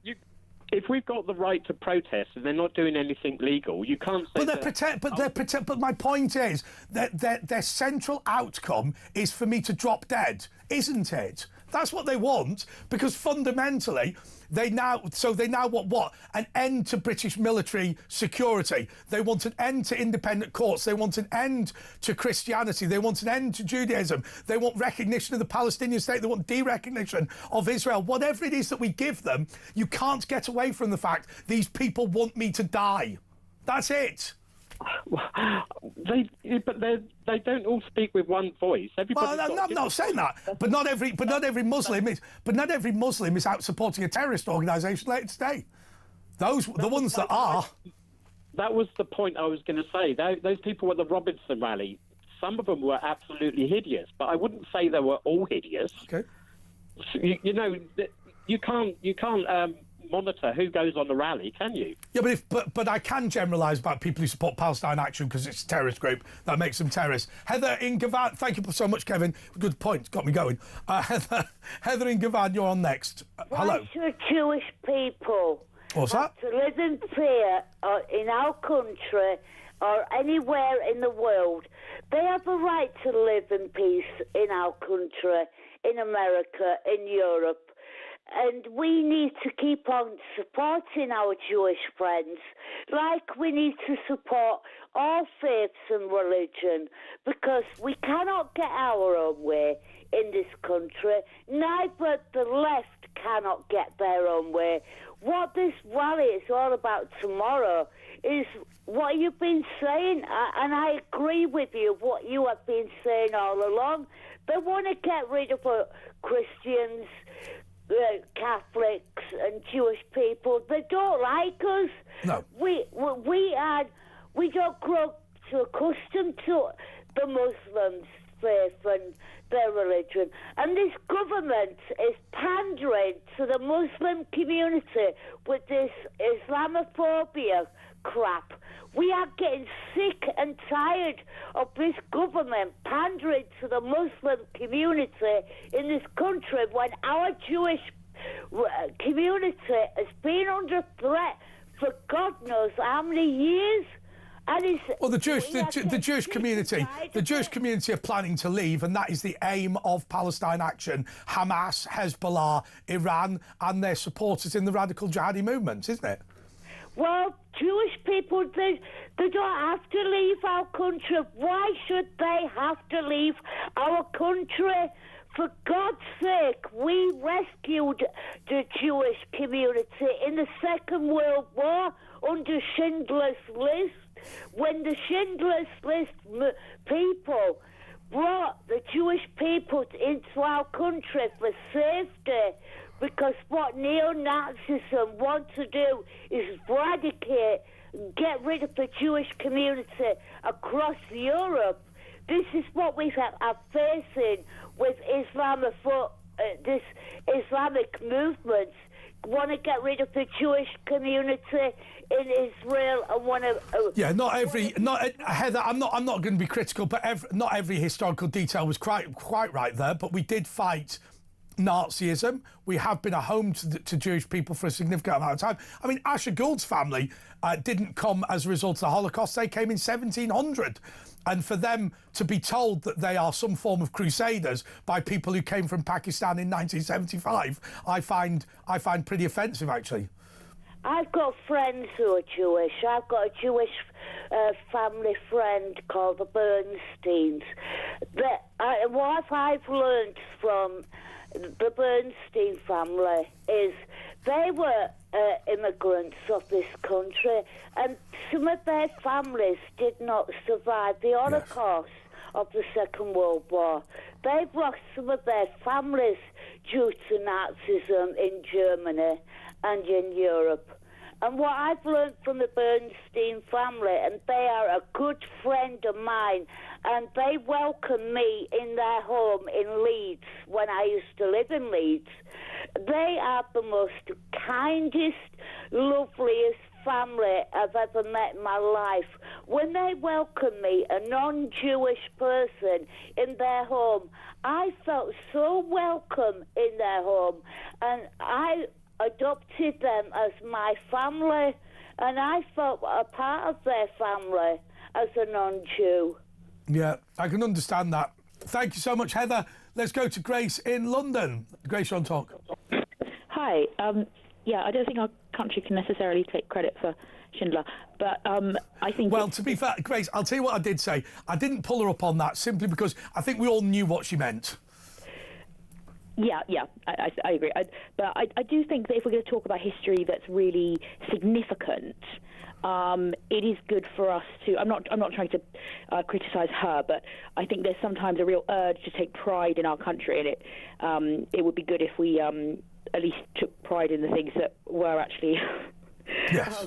Well, yeah, but here is one of the important things that when October the 7th happened, I know a lot of people who feel a great sense of national pride in the defeat of Nazism, not just because it was Germany and allies, but because it was the defeat of an ideology that was so demonstrably evil. They always say that history is written by the winners. However, it's very clear that in the case of Adolf Hitler's governorship of Germany, that what took place was profoundly and quite systematically and shockingly evil.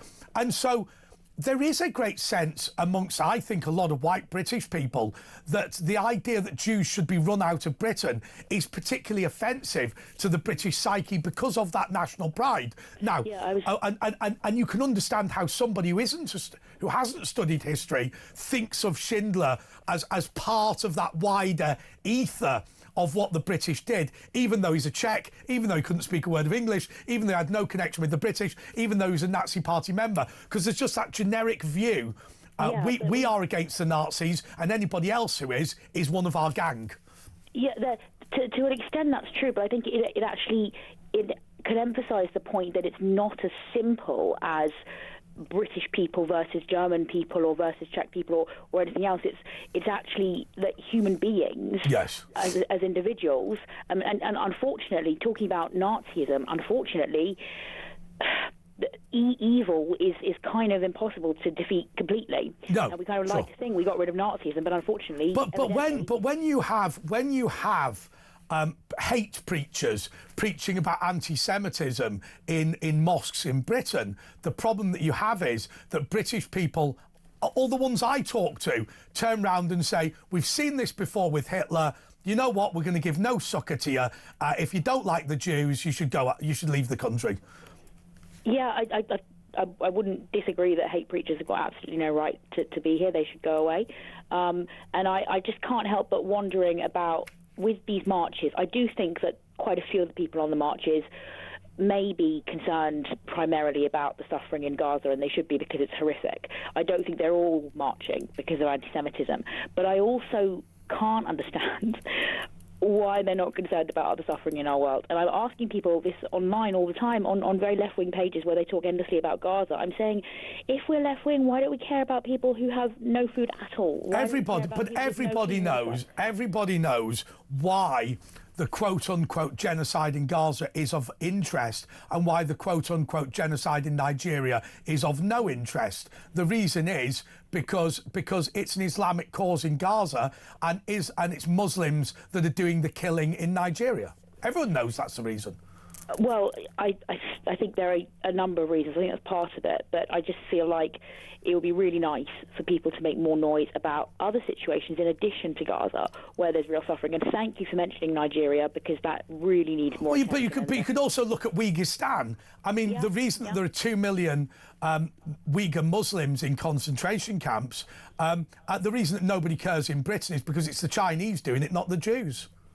Yeah, and I just think it feels like a lot of the discussion is about tribalism and trying to prove how great I am by marching or protesting. I don't mean me, because I'm not marching or protesting. I mean hypothetical person is. It feels like it's kind of grandstanding and being very tribal. And I was just thinking about Yom Kippur and how Yom Kippur is about reflection and repentance. And I think the idea that one would spend time, I know most people don't believe in God, but I've personally found that when I pray, it's a helpful thing. And I'm thinking, if our society had a little bit less tribalism and a little bit more... But surely, but I turn round, Grace, and I say this. I think to myself, look, this is all about who controls the Holy Land, isn't it? The Holy Land of Jerusalem is claimed by the Muslims as the Al-Aqsa, which I've made the point before, it simply isn't. The word Jerusalem doesn't appear in the Quran, and there's a fair amount of circumstantial evidence to say that the Al-Aqsa Mosque wasn't in Jerusalem at all. But okay, fine. But by tradition, they happen to be there. But the reality is, this is about the seizure of the holy sites of Christianity and Judaism for Islam. That's what it's about. That's why they won't let them evacuate Gaza to Jordan. That's why they won't let them evacuate the West Bank to Jordan. That's why these people sit on refugee camps at the border, because if they leave, then the claim of Islam over the Holy Lands has ended. Yeah, and I mean, the narrative in the Bible is essentially that in a lot of the Old Testament, God is taking his people to a bit of land. But then in the New Testament, Jesus is saying, actually, there's something more important than a bit of land. Jesus is kind of welcoming people into an ultimate kingdom. He's saying that there's the offer of eternal life and heaven, and it's not about a bit of land. And so many wars on earth, people say, oh, religions cause all the wars.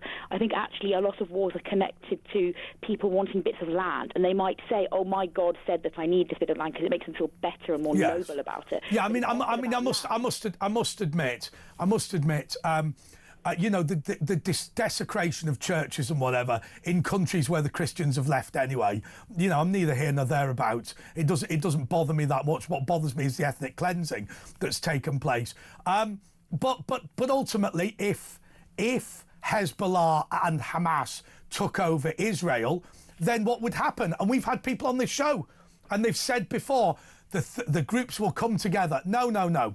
Those Jews that are not evacuated will be beheaded. That is what would happen if Israel was abolished. And bluntly, Israel will never disappear, because if necessary, somebody will press the button and obliterate the Middle East. The reason is because there can be no compromise when people want you dead. That is the reality of life, which is why I don't want it to happen. I personally support the two-state solution.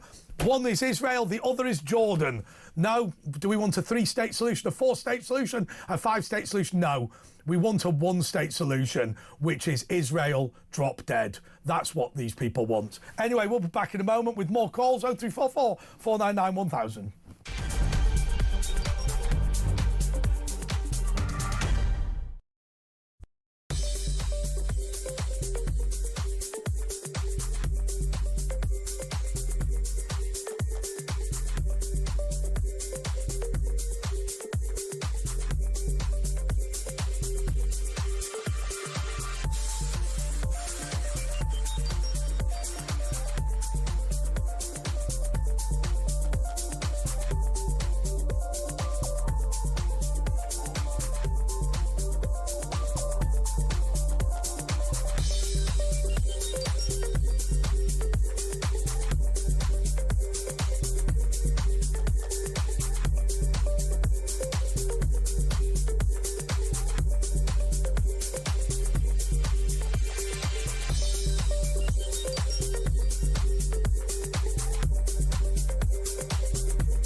across the UK, on DAB+, on your smart speaker, on your smart TV, and on your side. This is Talk. Yes, this is Talk. And why don't I just say that we've had Neil get in touch from Belfast, who says everyone knows Oscar Schindler was from Ballymena. Anyway, Phil is in Don't Be Cruel. Phil is in Worthing. Phil, you're on Talk. Brilliant. Good evening, Andre. How are you? I haven't just spoke to you for a while. How are you doing, buddy? I'm doing okay. I've had that many sweets, I'm starting to feel ill. Have you seen me just going for it? You're hypering on it, aren't you? Come on. Now listen, I've got. You know me, I'm an old softy, as you'd say. I love that phrase when you say you're an old softy. Oh, you old softy. You old softy. I've got 5 things that would change the country if I was Prime Minister today. Yeah, go for it. Number one, hang anybody who's convicted of terrorist killings. Great. Number 2, stop all in emergency legislation. Stop all illegal immigration immediately, including using the forces on the coast if necessary. Number 3, anybody caught with a knife, you get a warning of possibly 6 months in jail unless you're very, very young. Number 3, if you have caused a knife crime and you've stabbed somebody, you're going to go away for at least a minimum of 5 to 10 years. The next thing is prioritise Christianity in schools, and I think that's just about it, really, Andre. I'll tell you what I would do. I would take terrorists who are killed in Britain and I would mince them up for animal feed because you would make it additionally religiously offensive to them. Oh, also, I'll tell you the other thing I'd do. Get rid of all of the vegan, vegetarian, kosher, halal, all that from prisons. You can eat what you served. You have the choice to practice your own religion if you're a free person. Okay, thanks so much, Phil. Cindy is in Michigan. Cindy, how are you? Hey, Andre, I'm so happy to talk to you. How are you? I'm great. Good. I wanted to say I'm so proud of Trump and his, negotiating the release of the hostages. I think that's wonderful. Great. I want to suggest something to you. There's a TV show where British kids go from South London to Arkansas on a school exchange. It's on YouTube. You've got to find it. They go to Mena High in Arkansas. Funny. It's superb. There's one kid on there who's just the most American person ever. He goes shooting raccoons after school. Right? It's superb. You've got to watch it. Sounds fun. I also wanted to talk about the state of your country. Yes. And it makes me sad. I really want the migrants that are coming in to be vetted. Yes. You don't know who's... Well, Keir Starmer's opposing that. This digital ID will allow people to continue to come, but what they'll do is they'll just say, well, we're vetting them once they're here, which I actually think will increase uncontrolled immigration. Keir Starmer needs to go. I think we need Phil for Prime Minister, really. I really liked his ideas. Oh, we need Phil for Prime Minister. OK, we'll talk... Thank you so much, Cindy. I always forget to thank Cindy. She's from Pigeon in Michigan. OK, well, let's talk to Ben Fletcher, who is our new... Well, he's not new. He's kind of new presenter who does both Talk Radio and Talk Sport for us. How are you getting on? Good morning. The difficult 5th week. Yes. Yeah, like difficult second. How's it gone? Come on. Because it's been good fun. The big problem is, if you start telling me all about what's going on with the sport this week, it's just going to go boom, straight over my head. So tell me what's been the good point and the bad point of the show? The good points have been whenever we throw things out to the audience and we ask for their interaction, they get in touch. So like a couple of weeks ago, what was your order from the ice cream van back in the day? Oh, really? Yeah, things like that. And it's just, Somebody said to me that they changed, I think it was... Walls changed ice cream sales forever when they invented a type of chocolate that was based on oil to coat the inside of a cornetto so that the cone didn't go soft. Yeah, exactly. So the cone remained crunchy even though it had ice cream in it. What was your order from the ice cream van? You can't get them anymore. Zooms. I just love a Zoom, a fruit lolly. What about oysters? Do you remember oysters? Yeah, absolutely. Do ice cream vans really do much these days? Yeah, they do. There's one going up and down my road in the south of Reigate a couple of weeks ago. It was a day like today, windy, rainy, so I don't know how much business he did. But my favourite is when one of my friends said that when he was a kid, his mum and dad told him that if the ice cream van plays music, it means they've sold out. So I think that's tantamount to child abuse. That is awful, You're isn't setting it? a kid up for That is awful. their whole life then, aren't they? They've sold out. OK, what is coming up on the show? All sorts. We are looking ahead to the Premier League. We're looking back on tonight's game. Bournemouth battered Fulham 3-1. We'll be going over to Lanzarote. We've adopted Lanzarote FC this season, so you can Really? escape the Why? terrible weather. Why? Just because why not? Why not? You know, it's a lovely part of the world. Lanzarote is... Are you trying to get a free trip?